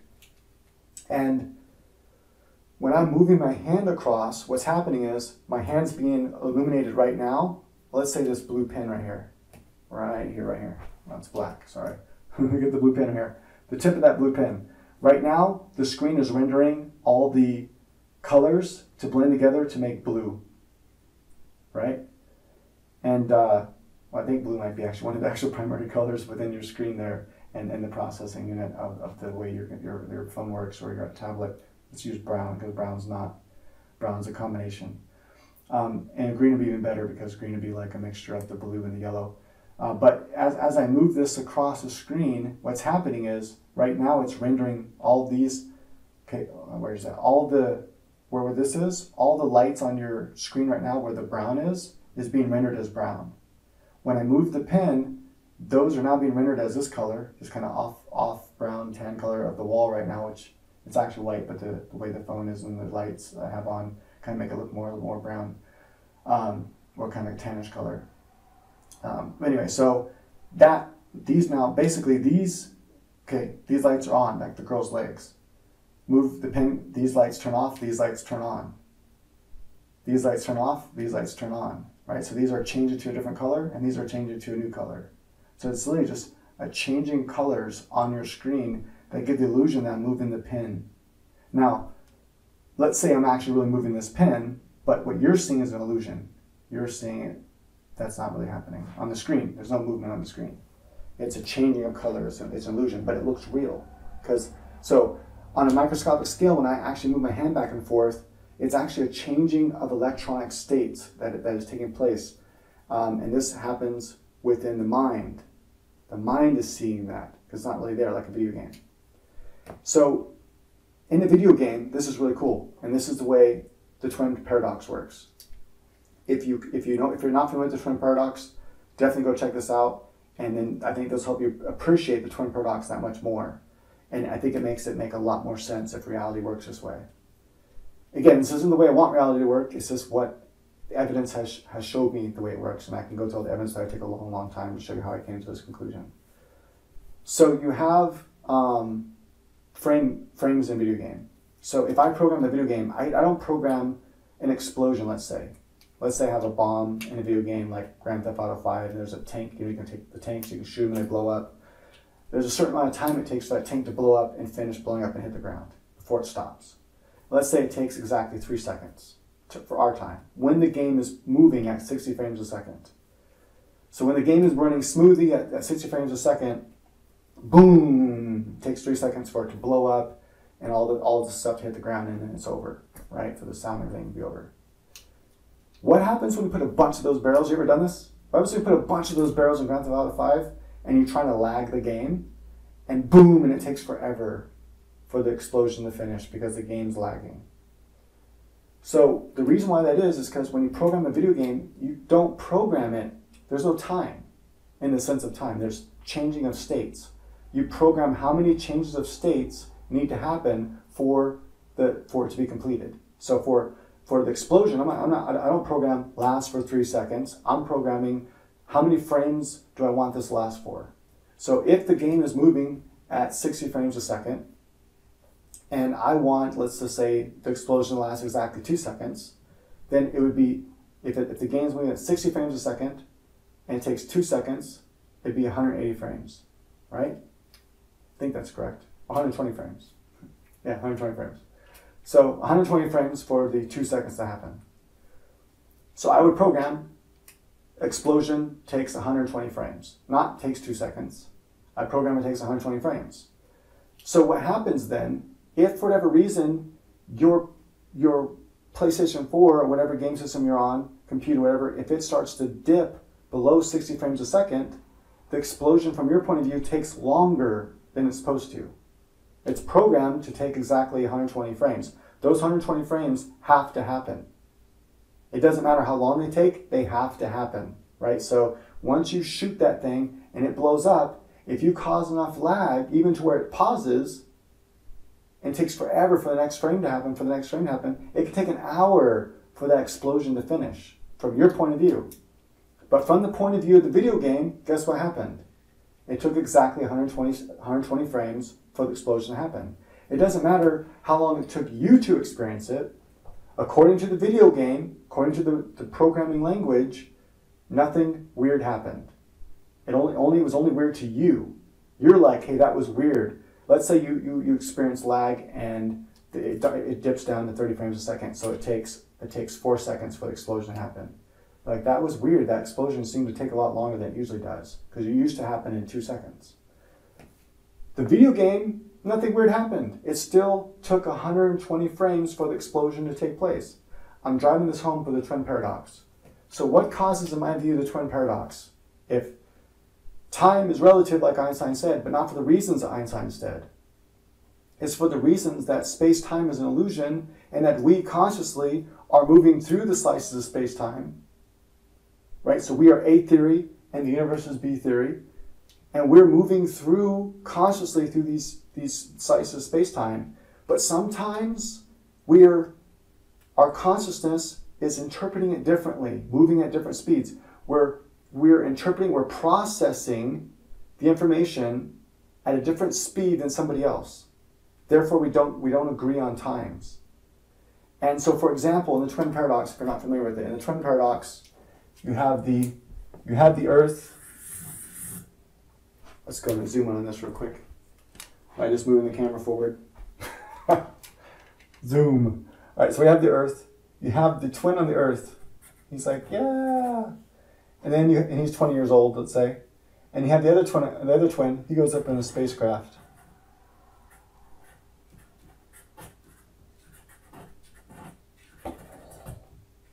Anyway, so, right? That's a spacecraft. I can actually draw, by the way. I can actually draw pretty well. For those that don't know, for example, I'll go grab a sketch I did for a watercolor painting. So here's a sketch I did for a watercolor painting. This is Samantha Stone, comic book character that I designed, and probably gonna. I'm also a writer, for those that don't know. Looks like everything's still moving. Hopefully, I probably should stop that and start everything over. Oh, that's gonna be hard to redo that now. Hold on just a second. I'm gonna stop all this for a second. The other twin's inside the spaceship. If the spaceship goes around Earth over and over again, close to the speed of light, and it does this from this guy's point of view for 20 years. So 20 years later, the spaceship re-lands. Twin comes out. He's like, hey, how you doing? This guy is 40 years old now because 20 years has passed. This guy, literally, from both people's point of view, he looks in the mirror. He sees himself as, let's say, depending on how fast he's going, we'll say 25 years old. He looks at his twin and is like, oh my God, you look 40. What happened to you? He's like, well, 20 years have went by. He's like, well, yeah. 20 years went by for me too, so why do I look 25? And why do you look 40? That's the twin paradox. How can it be possible? How is it possible that he, inside the spaceship, experienced 20 years, and he on Earth experienced 20 years, yet clearly they're different ages? This has been proven. They've taken a atomic clock, put an atomic clock on Earth, put an atomic clock in a spaceship, flew the spaceship as fast as they could around and around the Earth. Then it came back a bunch of time later. Based on general relativity's equations, they calculated ahead of time what the difference between both clocks should be. Now it was within milliseconds, or I think even less than that. But with maybe I think it's faster a little bit. The difference was better than nanoseconds, but the difference was enough to where it could be calculable. And I can't remember exactly. To look up the experiment to see what the exact time difference was. But atomic clocks are always synchronized; they don't change. They're the most accurate clocks. So and they did these types of experiments more than once. And when it landed, the clock on Earth and the clock on the spaceship did not match. This one was slower than this one. So in other words, this one aged less, so to speak, than this one. Now, why is that? According to the basic understanding of Einstein's relativity, how this twin paradox is explained is that basically everything, when it approaches the speed of light, slows down, becomes more static. Every molecule in your body, every molecule on the clock, every atom within the atomic clock. So the faster you go, the slower you go. Now, why? That's the question. Why? Why should that be? Just because light is some speed limit of the universe, the closer you go toward the speed of light, why should all the atoms slow down? Why is that? I think there's enough evidence to show that movement in itself in space is indeed an illusion, that it doesn't actually happen, that us moving is all in our head through static, through beat theory of time. Everything is static. I'm going to go through Shape the Universe in a little bit, but I want to explain this process of time frame video game. So I went through how a video game works with the frame. Some of you have already put it together. Come on, focus. There we go. Some of you guys have already put this together, what I'm about to say right now, right? Your brain's already figured it out. You're like, oh yeah, I'm 2 steps ahead. I know exactly where he's about to go with this right now. For those of you who aren't, I'll go ahead and explain it real quick. So the faster you go in a video game, what did I say happens? Frame lag, right? The more stuff that's happening on the screen at once, the more that has to be processed, the harder you push the PCU, right? The processor of your system, computer, PS4, whatever, the harder you push that CPU and the harder you push that RAM and everything, the harder you push that system, it can't process all those ones and zeros fast enough. And so what you experience is the lag inside the video game. So it still takes 120 frames for that explosion to happen, but from our point of view, since we're experiencing time differently than the video game, because the video game is saying 120 frames for an explosion, that's not how long it's taking for us, because the system's lagging, we're not. So we're not lagging, the computer system is, and so we're experiencing it going very, very slow, right? But from the video game's point of view, it doesn't matter. It all happened 120 frames. It's no different. So we are like a processing unit. We're like our own individual processing. We're processing all this information coming in, right? So the two twins are two different processing units, both processing information coming in. The guy on the Earth isn't moving very fast through space and time compared to the guy that's in the rocket ship that's going super fast. Same thing with the atomic clocks, right? So the atomic clocks, though they're not processing units, right? They are things that seem to have movement. They have changing of states. And those changing of states take place within our minds, right, of this static universe. But still, when one goes fast, the way that it's all being like processed, the so-called movements being processed, it's going so fast it causes a lag within this three-dimensional static universe. Right? So that lag, from the faster something goes, the more processing power is necessary for it to appear to move to us. Basically, the universe, since we're processing units and we're limited, we can only take so much speed, so much information, so much. The universe, if it has this apparent movement, that virtual movement has to be processed by us when we record it. So when we send a static object like a clock around the Earth really, really, really fast, all that processing is actually happening in all of our consciousnesses. And so when we go and record the data, this is similar to why the double slit experiment does what it does. It's not that our consciousness affects the experiment. The experiment would work the same way regardless whether or not but because we exist, it has to do what it does. If consciousness didn't exist, then the double slit experiment would never happen. Because one, there'd never be no one there to put some sort of meter to read what slit the photon went through, therefore collapsing the wave function. If there wasn't consciousness, there'd be no one there to do that experiment. But even if there could be some way for that experiment to just happen by itself without consciousness, if let's say there was one where there wasn't a meter, one there was a meter, so one has the wave function collapsing, one doesn't, it wouldn't matter. The universe would still make that happen.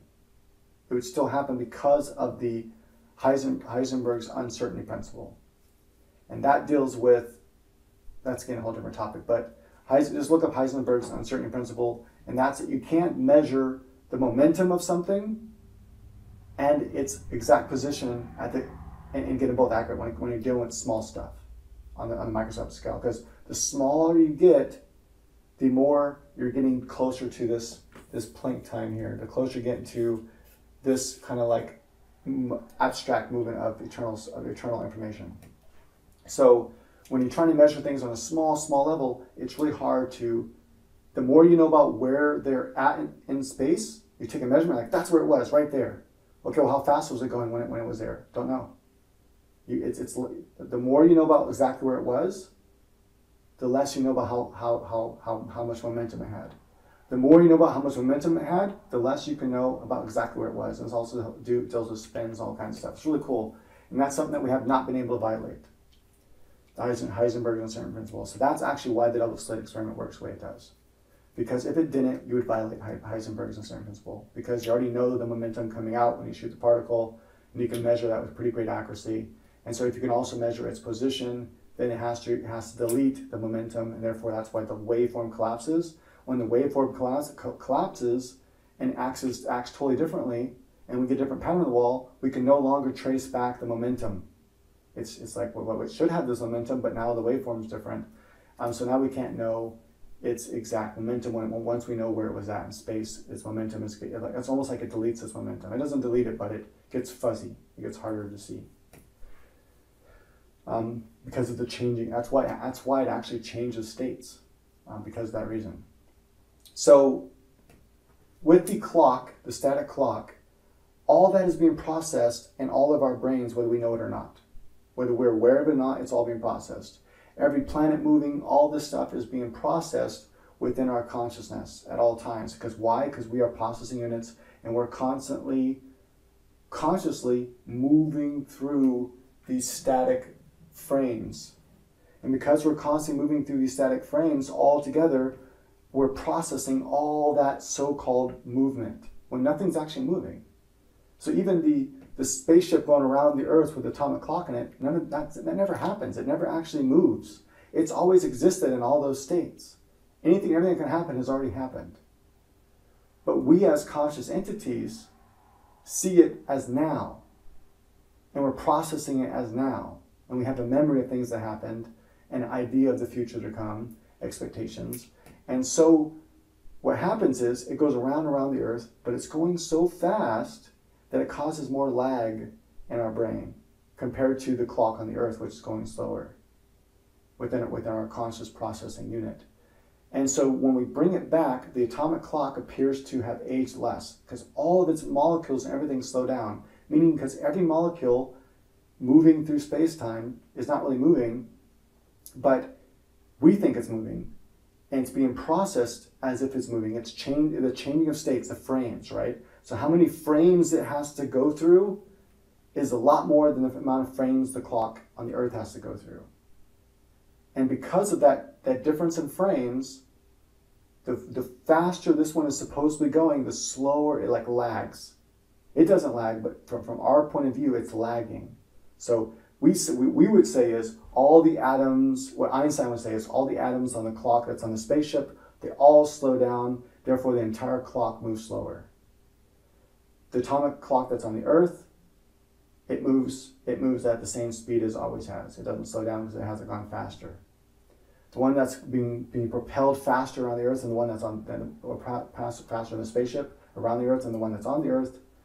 So the one that's on the Earth moves at the same speed. The one that's going faster moves a little bit slower because everything slows down, every molecule, everything. The faster something goes, according to Einstein, everything slows down, and that holds to be true. Now, my theory, what happens is, because I would have to explain how this all works, right? If you have a whole model of reality and you can't explain something like that, then it doesn't work, and you have to throw it away. So how this works is, and if my model's correct, it has to explain this. How this works is that when that clock is moving around, it's going faster, so it's taking more processing information. It's causing more lag. Therefore, it takes a certain amount of frame rates in our brain for that event to take place than it does for the clock on the earth. And so that makes it appear to us, the illusion, that the atoms and everything have slowed down in the clock. Therefore, we see a difference in time when it comes back. So with the twin paradox, what happens is we all would sit here, if we can actually do this experiment.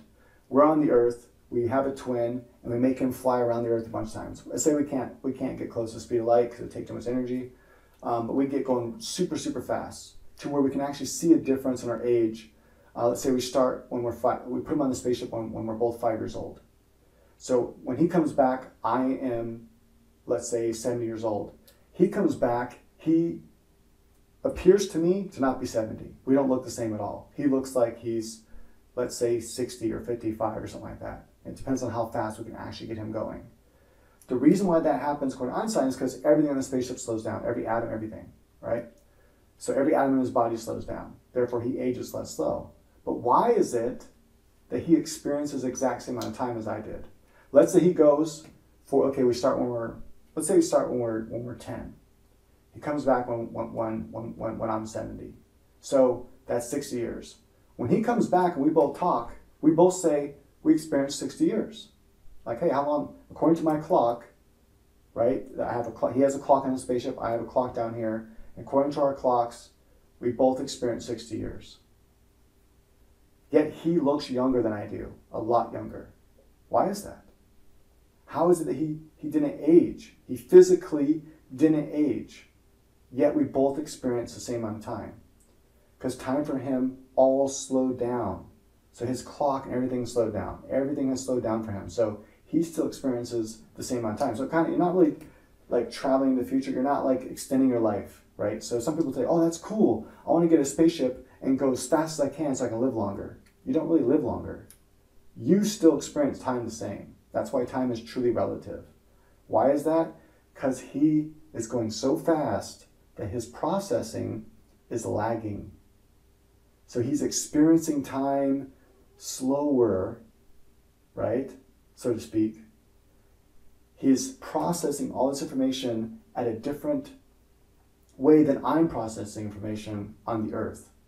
And so when he returns, to me, he looks younger. To him, I look older, which is a true thing. That truly actually would happen, according to Einstein.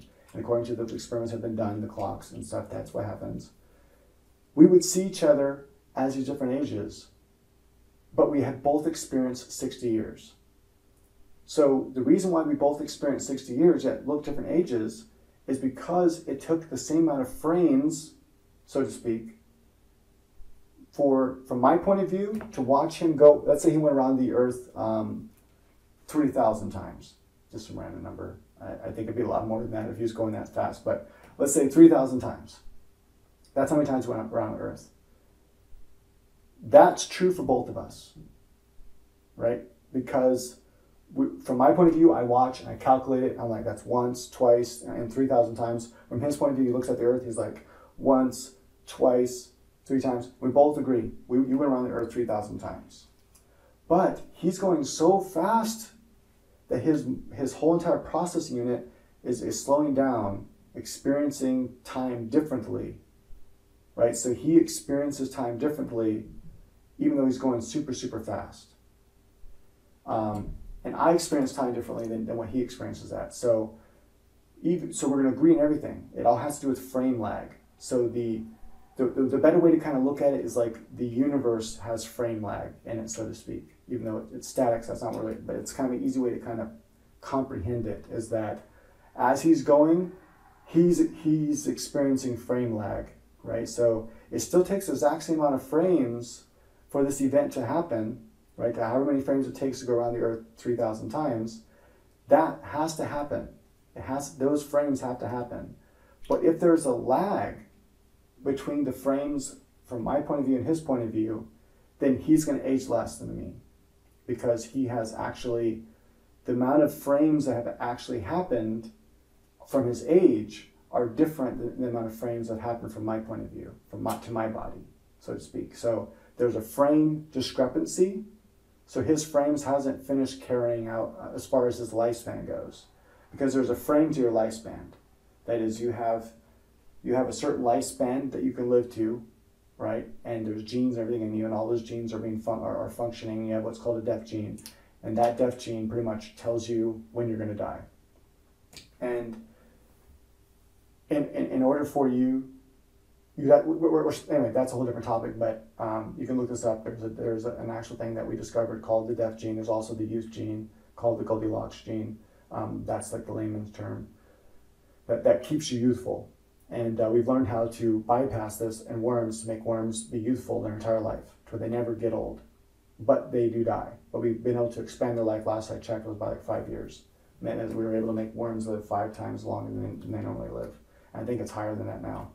I can't remember. I'd have to look up the experiments to see if we've moved on to higher life forms and worms. But basically, so you can kind of see how that would work. So in the video game, it's kind of like the video game analogy. So it's as if he's playing the video game. He knows, he looks up in the spaceship, he knows what should happen, how many, like this is how long it should take for him to come back. And that happens. But because based on the speed and everything like that, because there's not lag in the actual spaceship itself, as far as how fast, like the speed, he can calculate and go, okay, this is when he'll be back. He'll be back in 60 years. And this is how many times he'll go around the Earth in 60 years. All that can be calculated. And he can even calculate for the exact amount of age discrepancy there'll be when he gets back, because we know that based on Einstein's relativity. Prior to Einstein's relativity, we would be just blown away. We'd be like, what? If we didn't have Einstein's relativity and we did this experiment with twins, we would be blown away when the twin came back looking younger. We'd be like, what the hell happened? Not only that, but we'd be blown away by the fact his clock is way behind, years behind, right? His clock will agree with his age. So let's say his clock not just told what time it was, but also told what year it was, what month it was one of those clocks, right? His clock would be the same age he is in relativeness behind. So if he was, let's say, 20 years behind, his clock, his watch would also be 20 years behind the guy, the twin on the Earth. So the twin on the Earth would be like, hey, my clock says this is the date, year, time. His clock would be different. They'd actually disagree on what year, what date it was. And so the twins would be arguing, no, it's actually, or it's actually 2030. And the guy being, no, it's actually 2010 still. What are you talking about? Because he has gone so fast that lag happened, that there's frame rate, everything went slower for him. And so when he comes back, his clock, everything went slower for him because of that frame lag. Hopefully that makes sense. Okay, let's get into the shape of the universe, because that's kind of cool. That is, how is it we make choices? And I know this video is super, super, super long, but this can be so much longer. My philosophy is so in depth, but this is more than philosophy. This particular part of my philosophy is something that I'm working to make an actual scientific theory. This part right here, how time works, how the universe works, how we are A theory consciousness beings, and how the universe is a B theory static type universe. That, and then I'll go into the shape of the universe. All that is a scientific model that I need to work with some physicists, or at least a physicist, to do all the math, everything, and see if it works mathematically, to make a mathematical model out of the concept. If the mathematical model works, it makes accurate predictions, all that kind of stuff, and we can falsify it and then make predictions with those things, and then see that those predictions are true, then it will become a scientific. Well, it'll start as a hypothesis, then it'll become a scientific theory if we can prove those things true, and that'll be crazy. And what would be really crazy is if the math actually predicts the weight of the Higgs boson that we found, because remember, it's not the weight, well, I guess mass, whatever. It's not what the standard model predicted, and it's not what string theory predicted. And if I ever get around to be able to do this, to find the time and everything to do this, and work with a physicist and get all this done, it'll be crazy if it makes a prediction that based on the mathematical model, it can only make one prediction.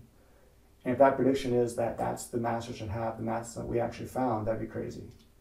Some people might say, oh, you made the math match that, but they would know that wouldn't be the case, because they would see it's a full mathematical thing that makes many other predictions, and that all that has to be true internally within the theory. And that would just be one thing that it predicted, and it'd be too hard to try to write a theory to match just that one number and then also match everything else. So, all right, that's that. Okay, so now let's get on to the shape of the universe and why you have free will, if you want to call it that, why you make choices and you're not just like a robot that doesn't make choices. That fate's not true. There's not just a single line you travel down. There's actually multiple branches. And that's where the whole entire universe is shaped like a tree. I don't really, actually, you know what? I don't need that much paper to draw this part. And then I'm going to go into how, actually, you know what? I don't think as many people care about that as they care about life after death. Okay, so how does this model of the universe make it possible for life to exist after death? Most of you guys probably figured it out. It's pretty easy, right? Well, I shouldn't say that because it might not be easy for everybody. But for some people, you figured it out already. If this is all true, right, then there's no reason that you're just a processing thing. That's all you are. That has memory and processes information. That's the present, and is capable of thinking about the future. You're capable of processing information and thinking about it in different ways. You have consciousness, which makes you be able to think about things, calculate things, and actually see the future, so to speak, because it's already there. So of course you can calculate it. Because of that is true for us, then if it can create, so to speak, it's not creating us. We are just experiencing time because we're moving through these slices of space. But if it can make this processing unit, why can't it make another processing unit?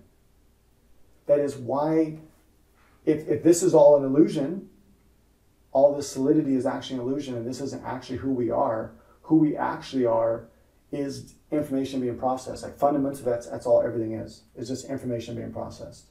If that's true, then there's no reason, as long as it's logically possible for it to make it, it can make another form that has the ability to think and remember, and maybe different properties that interfaces with this brain and this process unit. So in the same way that you can hook up two computers together to communicate and make a supercomputer out of it, or take a network of computers and make a supercomputer that processes things faster, then you can have another part of us that makes consciousness possible. And so it's kind of like, if the world is like a video game, because this means the world is like a video game, right? Where time as we experience it is actually just changing of states, therefore it's like frames, like a video game.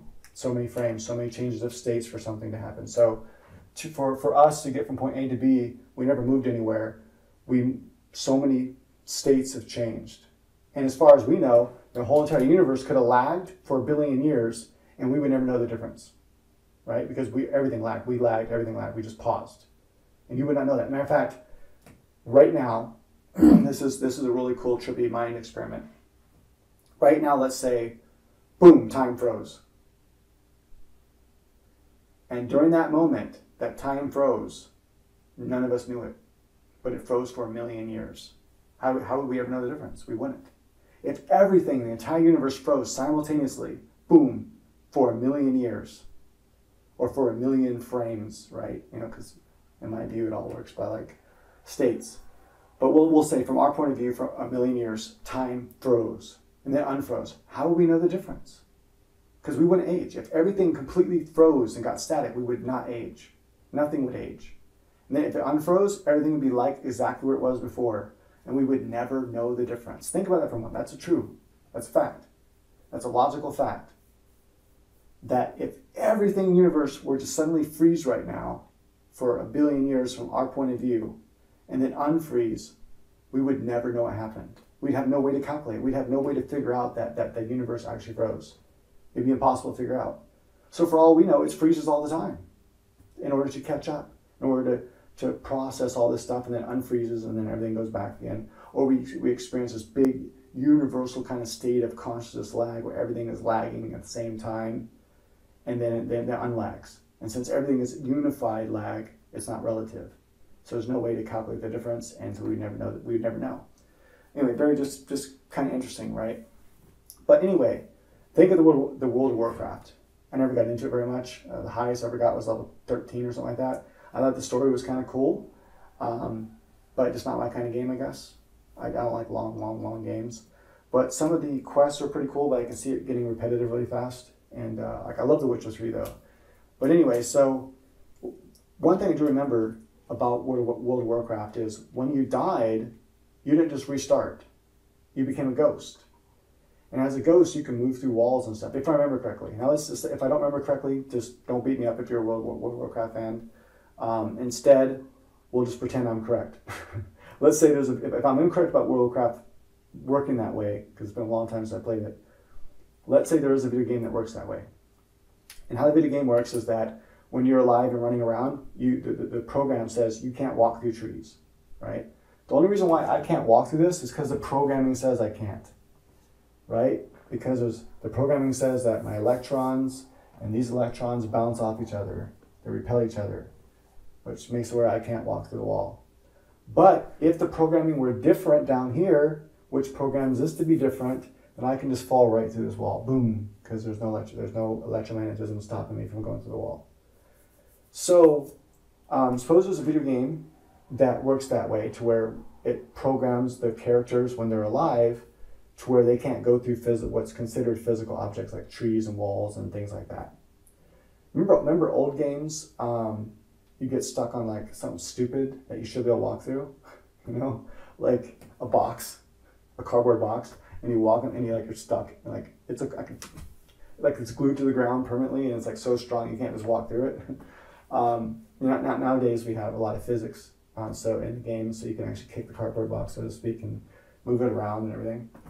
But anyway, so that was a programming thing. The program said you can't go through that box. So you can't. It doesn't matter whether it's logical or not. You can't go through it. That's what the game said.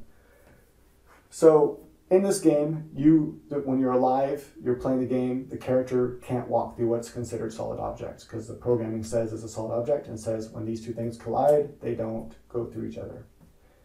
But when you die, you become a ghost and you're kind of like transparent in the video game. So you look like a transparent character. You look the same, but you're transparent. So that's how you know you're a ghost. You're like this blue transparent character. You don't have no color to you anymore. It's not just transparent. You're monochromatic blue, and you're transparent. But now the game tells you when you're in that state, when you're dead, when you're in that body, when you're in the ghost body, the programming is different in the game. The programming says you can walk through so-called physical objects. You can walk through walls and trees and stuff. So now you can just walk through everything really fast, get back to your dead body, and then bring it back to life, and then there you go.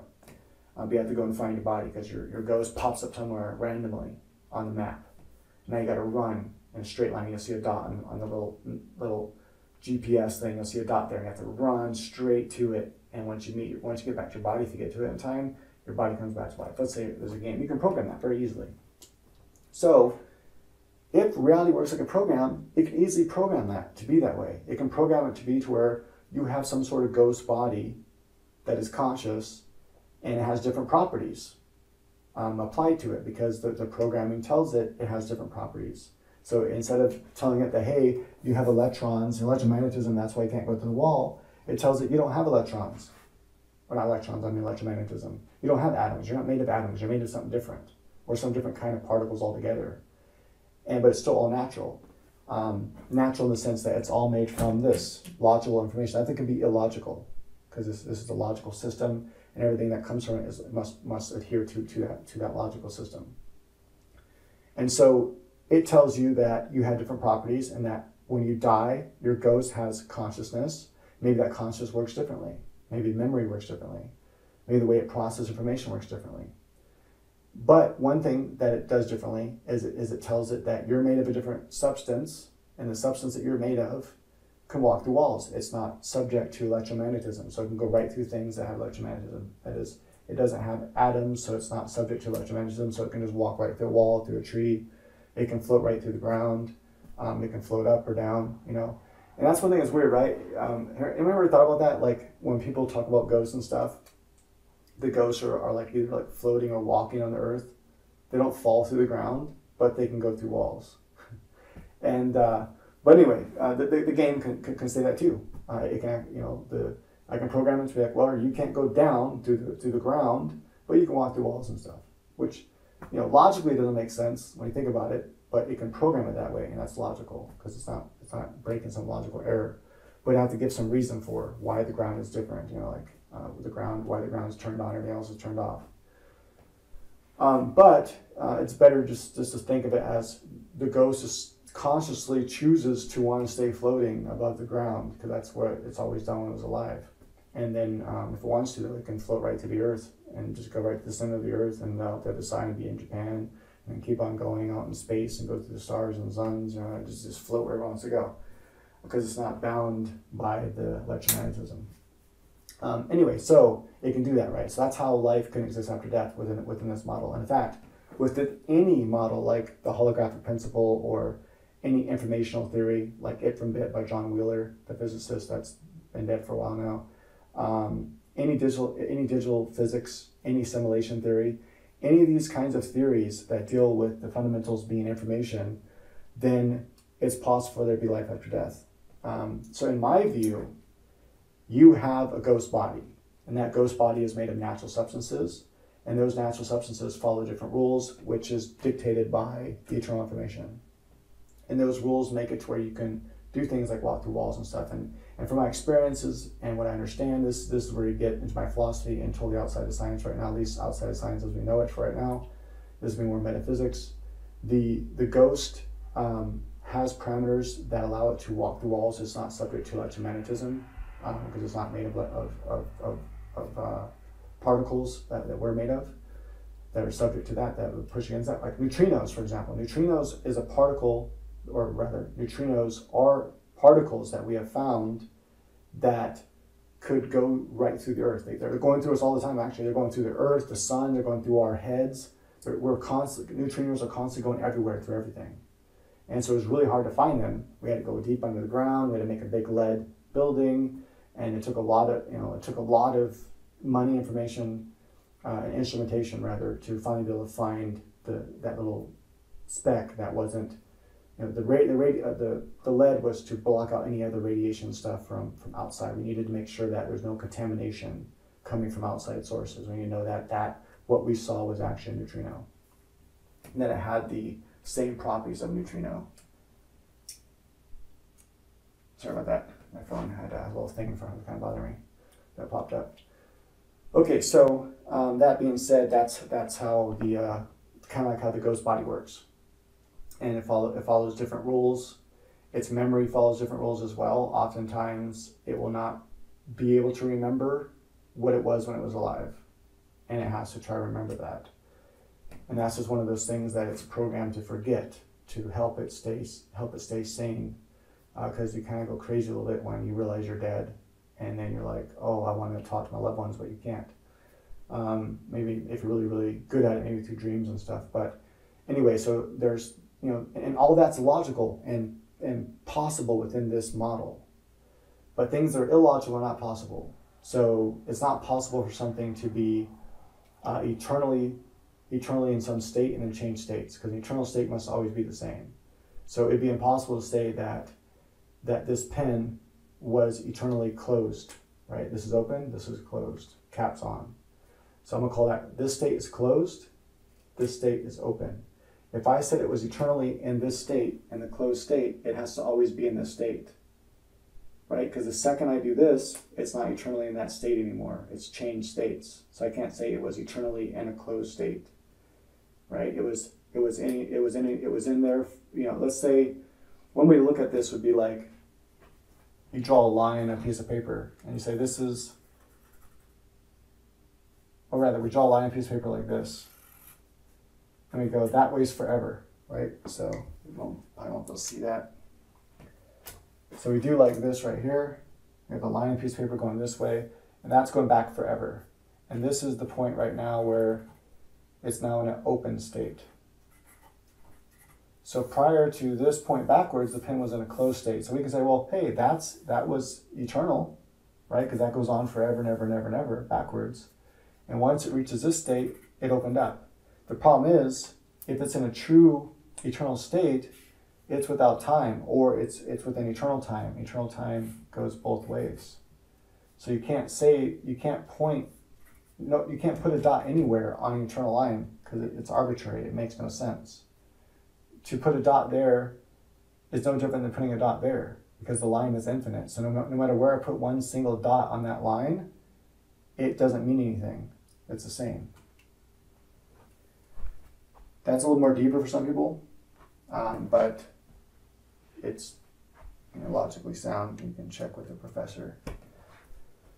That is, when you have an infinite line, when you put a dot somewhere on there, no matter where you put that dot, it means nothing, because there's nothing else for it to relate to. There's infinite direction. There's infiniteness in both directions.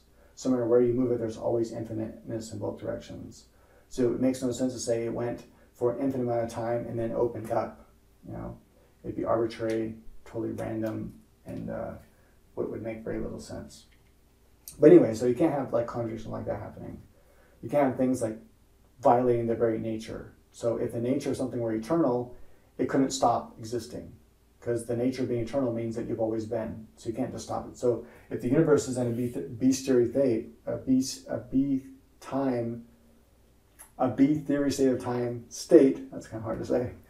Basically, if it's eternal, then it can never stop being. It has to always be there forever and ever. It can never stop being there. It can never just vanish. So this projection has to always be there, and always has been. So that ghost body then can have different rules and things like that. And there's nothing to say that that's the only thing that's related. Maybe the ghost is some in-between thing. Now this gets into my philosophy, where you have this ghost body that interfaces with the body, but it's a go-between. It's a mechanism for the true self, which I call Nam, which is where I get Gnosticism from. I told you I'd tell you that. And so now you know where I get that, why I call my philosophy Gnosticism. It comes from the word Nam, which comes from a Hindi Nam, but it's longer. It's a longer phrase, like Namaste. And you have I forget the other one right now.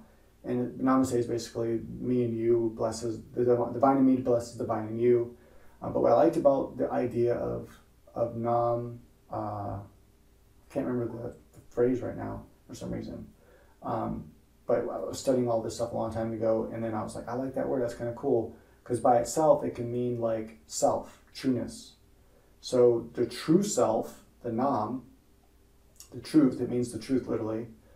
Nam in this, I think it's Nam Sat something, and I can't remember the full phrase right now, but it means truth. And I took the idea, I like the word Nam, it sounded cool, and so I just took that to mean truth, the true self. And so that's what I use to, when I say your Nam, I mean your true self. But I don't mean a soul or spirit, because it's natural. Remember, none of this is spiritual. What one can say, but isn't that a spiritual thing? The ghost you just described, isn't that a spirit? No, it's not, because no one defines spirit. It's a natural thing. So that's the difference, is it's not supernatural. The ghost isn't supernatural. The ghost isn't unnatural. It's still created or made to exist by the same eternal logical system, right? Everything is made from that, so to speak. Again, made is kind of a weird word to use, because everything's always been. But so that ghost is a natural form, just like a neutrino is a natural form. It follows logical rules and systems, and it has to follow those rules, and it can't break them. And one could say, well, a spirit has lots of rules and stuff too. That's fine, but it's not a spirit because it's not immortal. It can die. It has a form. Any form can be destroyed. That's the natural rule. That's the natural law of the universe. Any form can be destroyed. Consciousness, so forth. And then, so what the ghost is in between yourself and your Nam. And your Nam is your true self, and it evolves. Now that's a whole other video.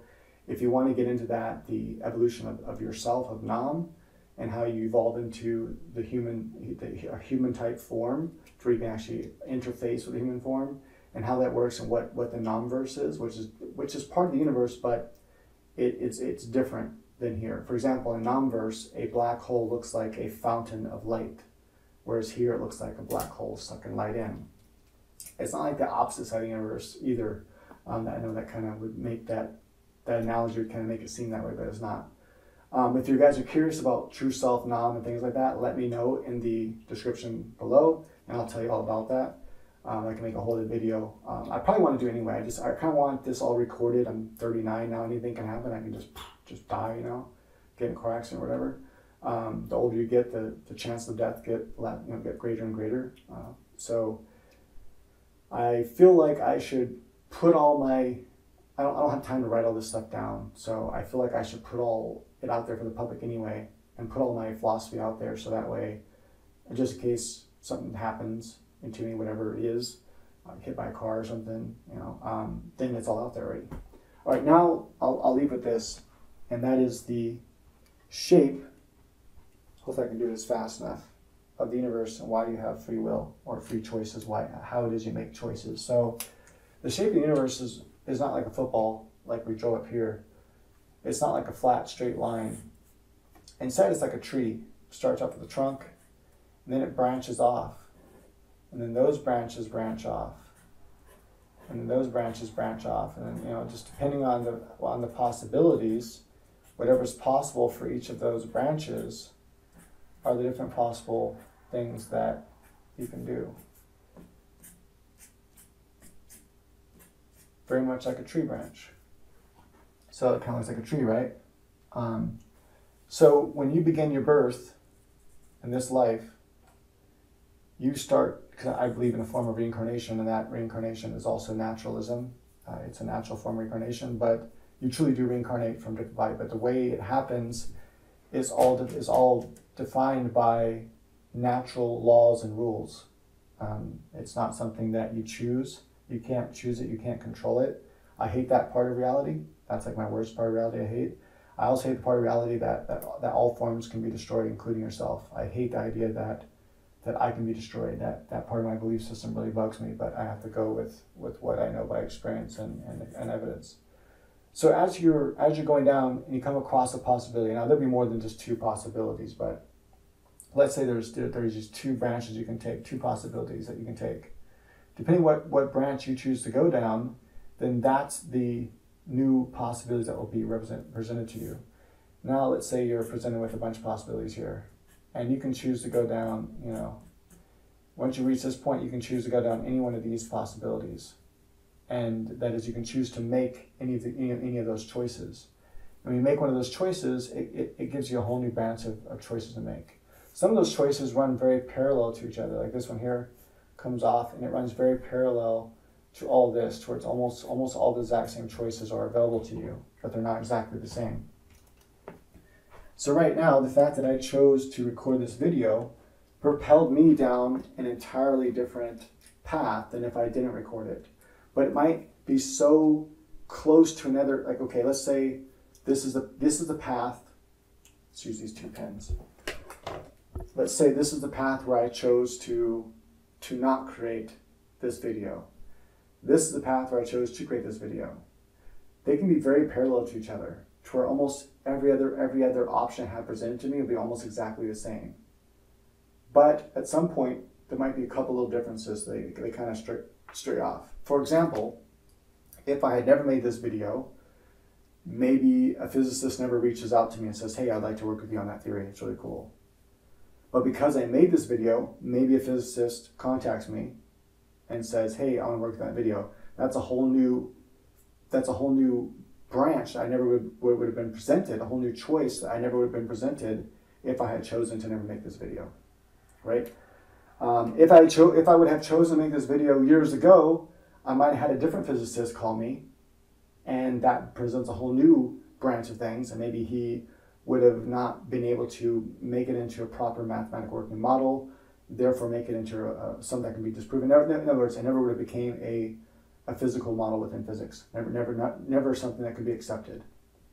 But because I chose now to make it, maybe the right physicist gets a hold of me, and then we work together, and we come together, and we make a model that actually works, and we win some Nobel Prize. I'm not saying that's going to happen. I don't have this big old head. I'm just saying that could be one possibility. I'm just trying to use an example. It could be the fact that I chose to make this video. For some odd reason, I can't think of how this happened, that I am presented with a different choice to where I get in a car accident or something. Like, I'm not sure exactly why that would happen, but maybe if I didn't make this video, I would have went for a drive and got in a car accident. But because I chose to be here for all this time and make this video, by the time I go out and drive, that accident already happened and I avoided it. and I see it, I'm like, oh wow, if I would have went out 2 hours ago, that could have been me right there.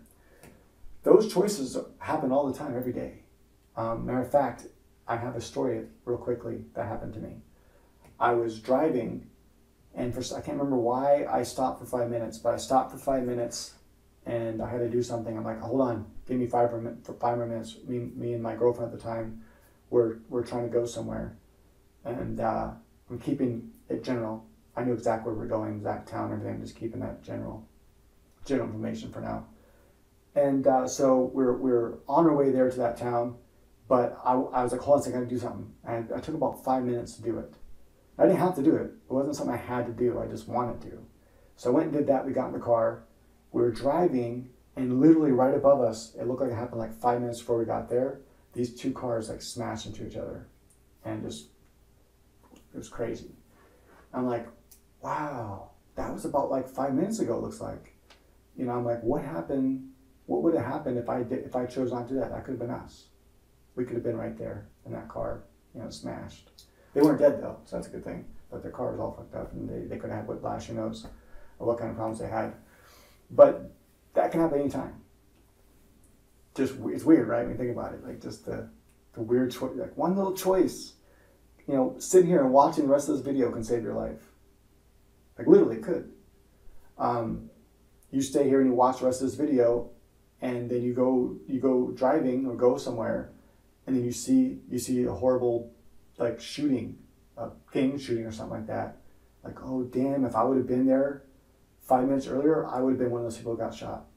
But because I stayed and watched Neil ramble on for a little bit longer, then I didn't get shot. I mean, just saying. Now, I'm not saying to watch the video because of that. I'm just saying as an example. That's a horrible example. But it's just a possibility. So there's all these possible chances. So anyway, that's how we make choices. So the true shape of the universe is more like a tree than it is a football. So imagine this football branches off, and there's all these different possibilities. So anything that's possible, it's only possible, only things that are possible. So the branch of possibilities are only things that are possible based on the logical system.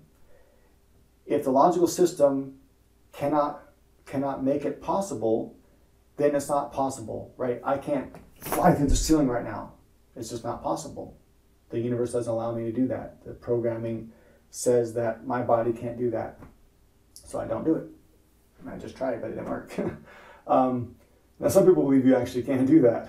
They really do think they can just fly through the ceiling. I'll pay you $50,000 right now. You can come and demonstrate that for me. That'd be awesome. But it doesn't mean that we can't necessarily. It just right now, no one can. No one has the ability to defy gravity like that. Anyway, so that being the shape of the universe, anything that's possible within that's what makes that branching tree for you. So the moment you're born, not the moment you're born. If you want to think about from your point of view, from the moment you're born, you have the tree already exists of all the possible things you can do, depending on where you. But so this is an infinite tree, so to speak. Now, before you're born, this already existed. It doesn't exist in the universe, kind of like as more of an actuality until you're born, so to speak, because that's dumb. I should stop saying that, so to speak. But this eternally existed within the universe anyway, always. And this is just one life. You die here, let's say. That's the path you chose to do. You died there. Go to ghost world. There's all these different paths, branching.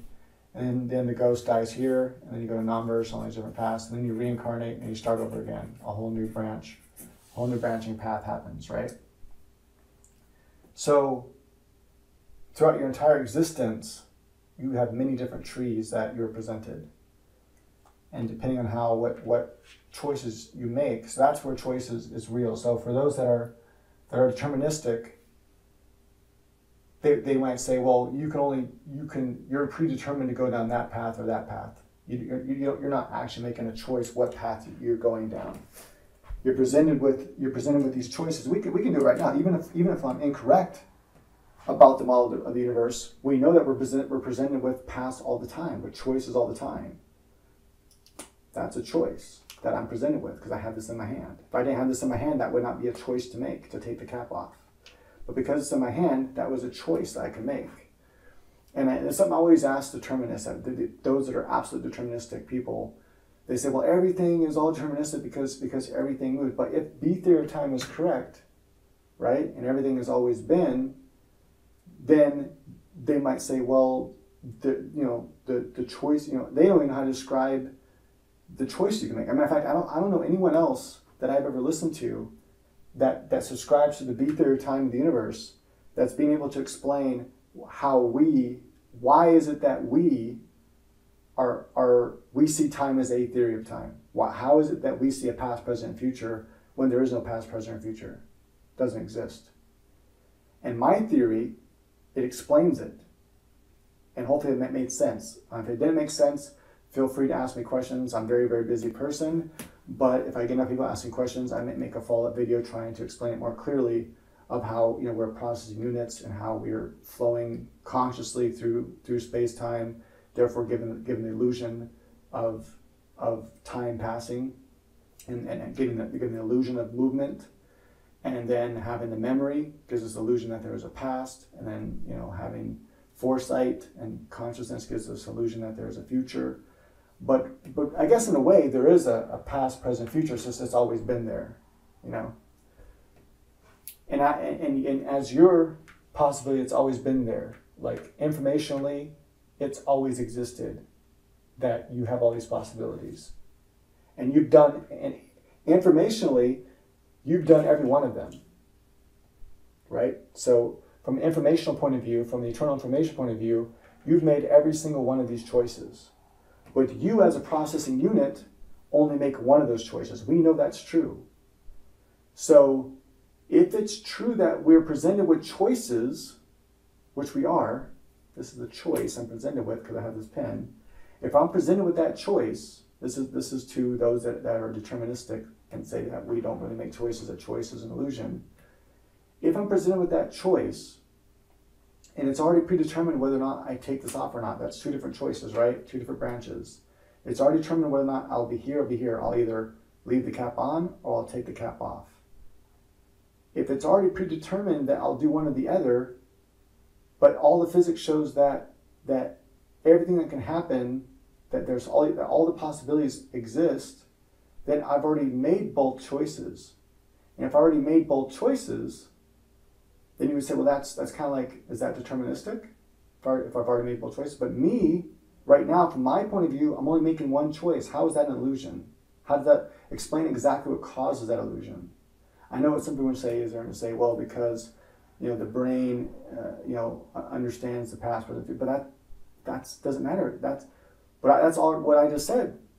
Everything I just said, that all movement, everything is all an illusion. Space, time, all that's an illusion. Because we are thinking things, because we have a memory that does the past, because we process information in present time, because we can see foresight and think about the future, right? So that gives us this idea there's a past, present, and future. And there is, like I said, in a way, because it's always been there. But we are choosing to flow through those things. So if I'm correct, you can see how determinism doesn't hold true. If I'm correct about how the universe works, and this tree of possibilities have always been there, and according to information, I've already done all of them. But me as an individual, as a thinking thing, I'm choosing right now exactly which path to go down. And there's only one choice I make. What would in my model? What would determine what path I go down? Me, because I determine everything. We all do. And one question I'll leave you with is this. If my model is correct, if I make a certain choice, let's say me and my fiance are walking down the street and come to a path, and I'm like, okay, I'm going to go right, so I'm going to go left. We go different ways. Does she disappear from my timeline? Is she gone? Does she vanish because we took different paths? No. Those paths are still interlinked. The space-time is still linked together, right? We just walk down different paths. We flowed through space-time differently, but we're still in the same space-time, right? We haven't jumped to there's not like different dimensions, so I just want to explain that. I don't believe in multiverse. I don't believe that there's another universe right in front of my fucking face. Instead, I believe there are multiple universes out there. That's a whole different topic though. But those many universes out there isn't like the multiverse universe theory. They're not multiple dimensions where you are the president and stuff like that. No, it's not like that. Like informationally, if it's possible for you to be the president, informationally, it's possible for you to be the president. So if it's possible for you to ever become president, then if you make the right choices, you can get there. But you don't exist as a president right now. You don't exist as different things. That's multiverse theory. I don't believe that. Rather, instead, my model shows that you only exist in the now, and that's all. And everything is processing through you. All the slices of space-time are processing through you. All right, so that's been a super, super long video, but hey, I guess I had to make it super long because it took so freaking long to make it. And that's kind of why I didn't want to make it, because I'm like, who's going to watch all this? It's so long. I kind of more did it for me, because I just want it there. It's like a permanent record of my beliefs, so that if some physicist ever does come up with a theory like this and tries to take credit for it, I can go, look, I already had that theory. All you did was put math to it, which is something I already want to do anyway. I don't want to take the time to learn all the complex math. I can do it, but I don't want to take the time to learn all the complex math to make it into a mathematical model, then make it into a scientific theory, and then hopefully with enough evidence and experiments make it into an actual scientific theory, or scientific hypothesis and scientific theory. But maybe there'll be a physicist out there, and if they're already out there that want to help me turn this into that, I can explain all the more details. Like you run into a problem mathematically, I can explain the concepts to you that you can go, oh, okay, that makes sense. Let's work out the physics differently. Like you're taking the wrong directions with the physics. And I'm like, no, that's not the right concept.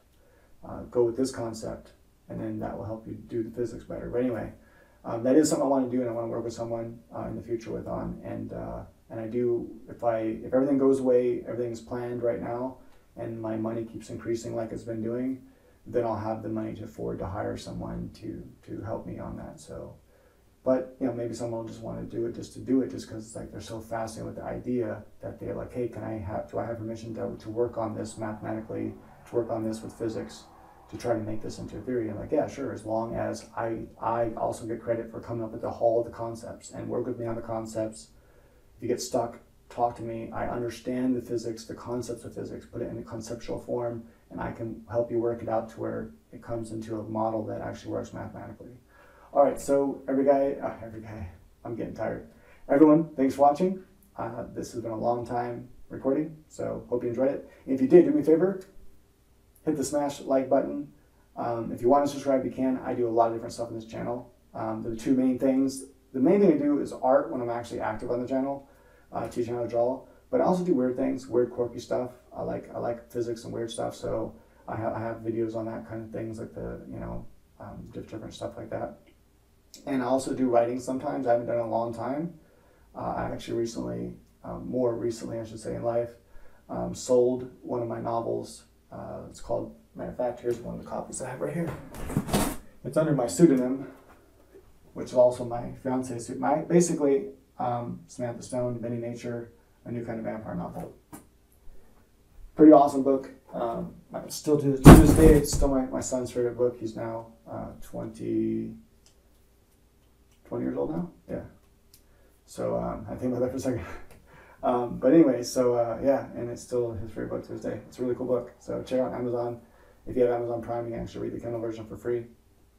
I also have a professional audiobook that was made and everything. Really cool. So yeah, it's it got bought out by a company that that's a long story, but yeah, it was cool. And I've also sold short stories and stuff like that. So I like writing, and right now I entered into the Big Break contest, which is that was called the Big Break by, I think so. Anyway, the screenwriting contest.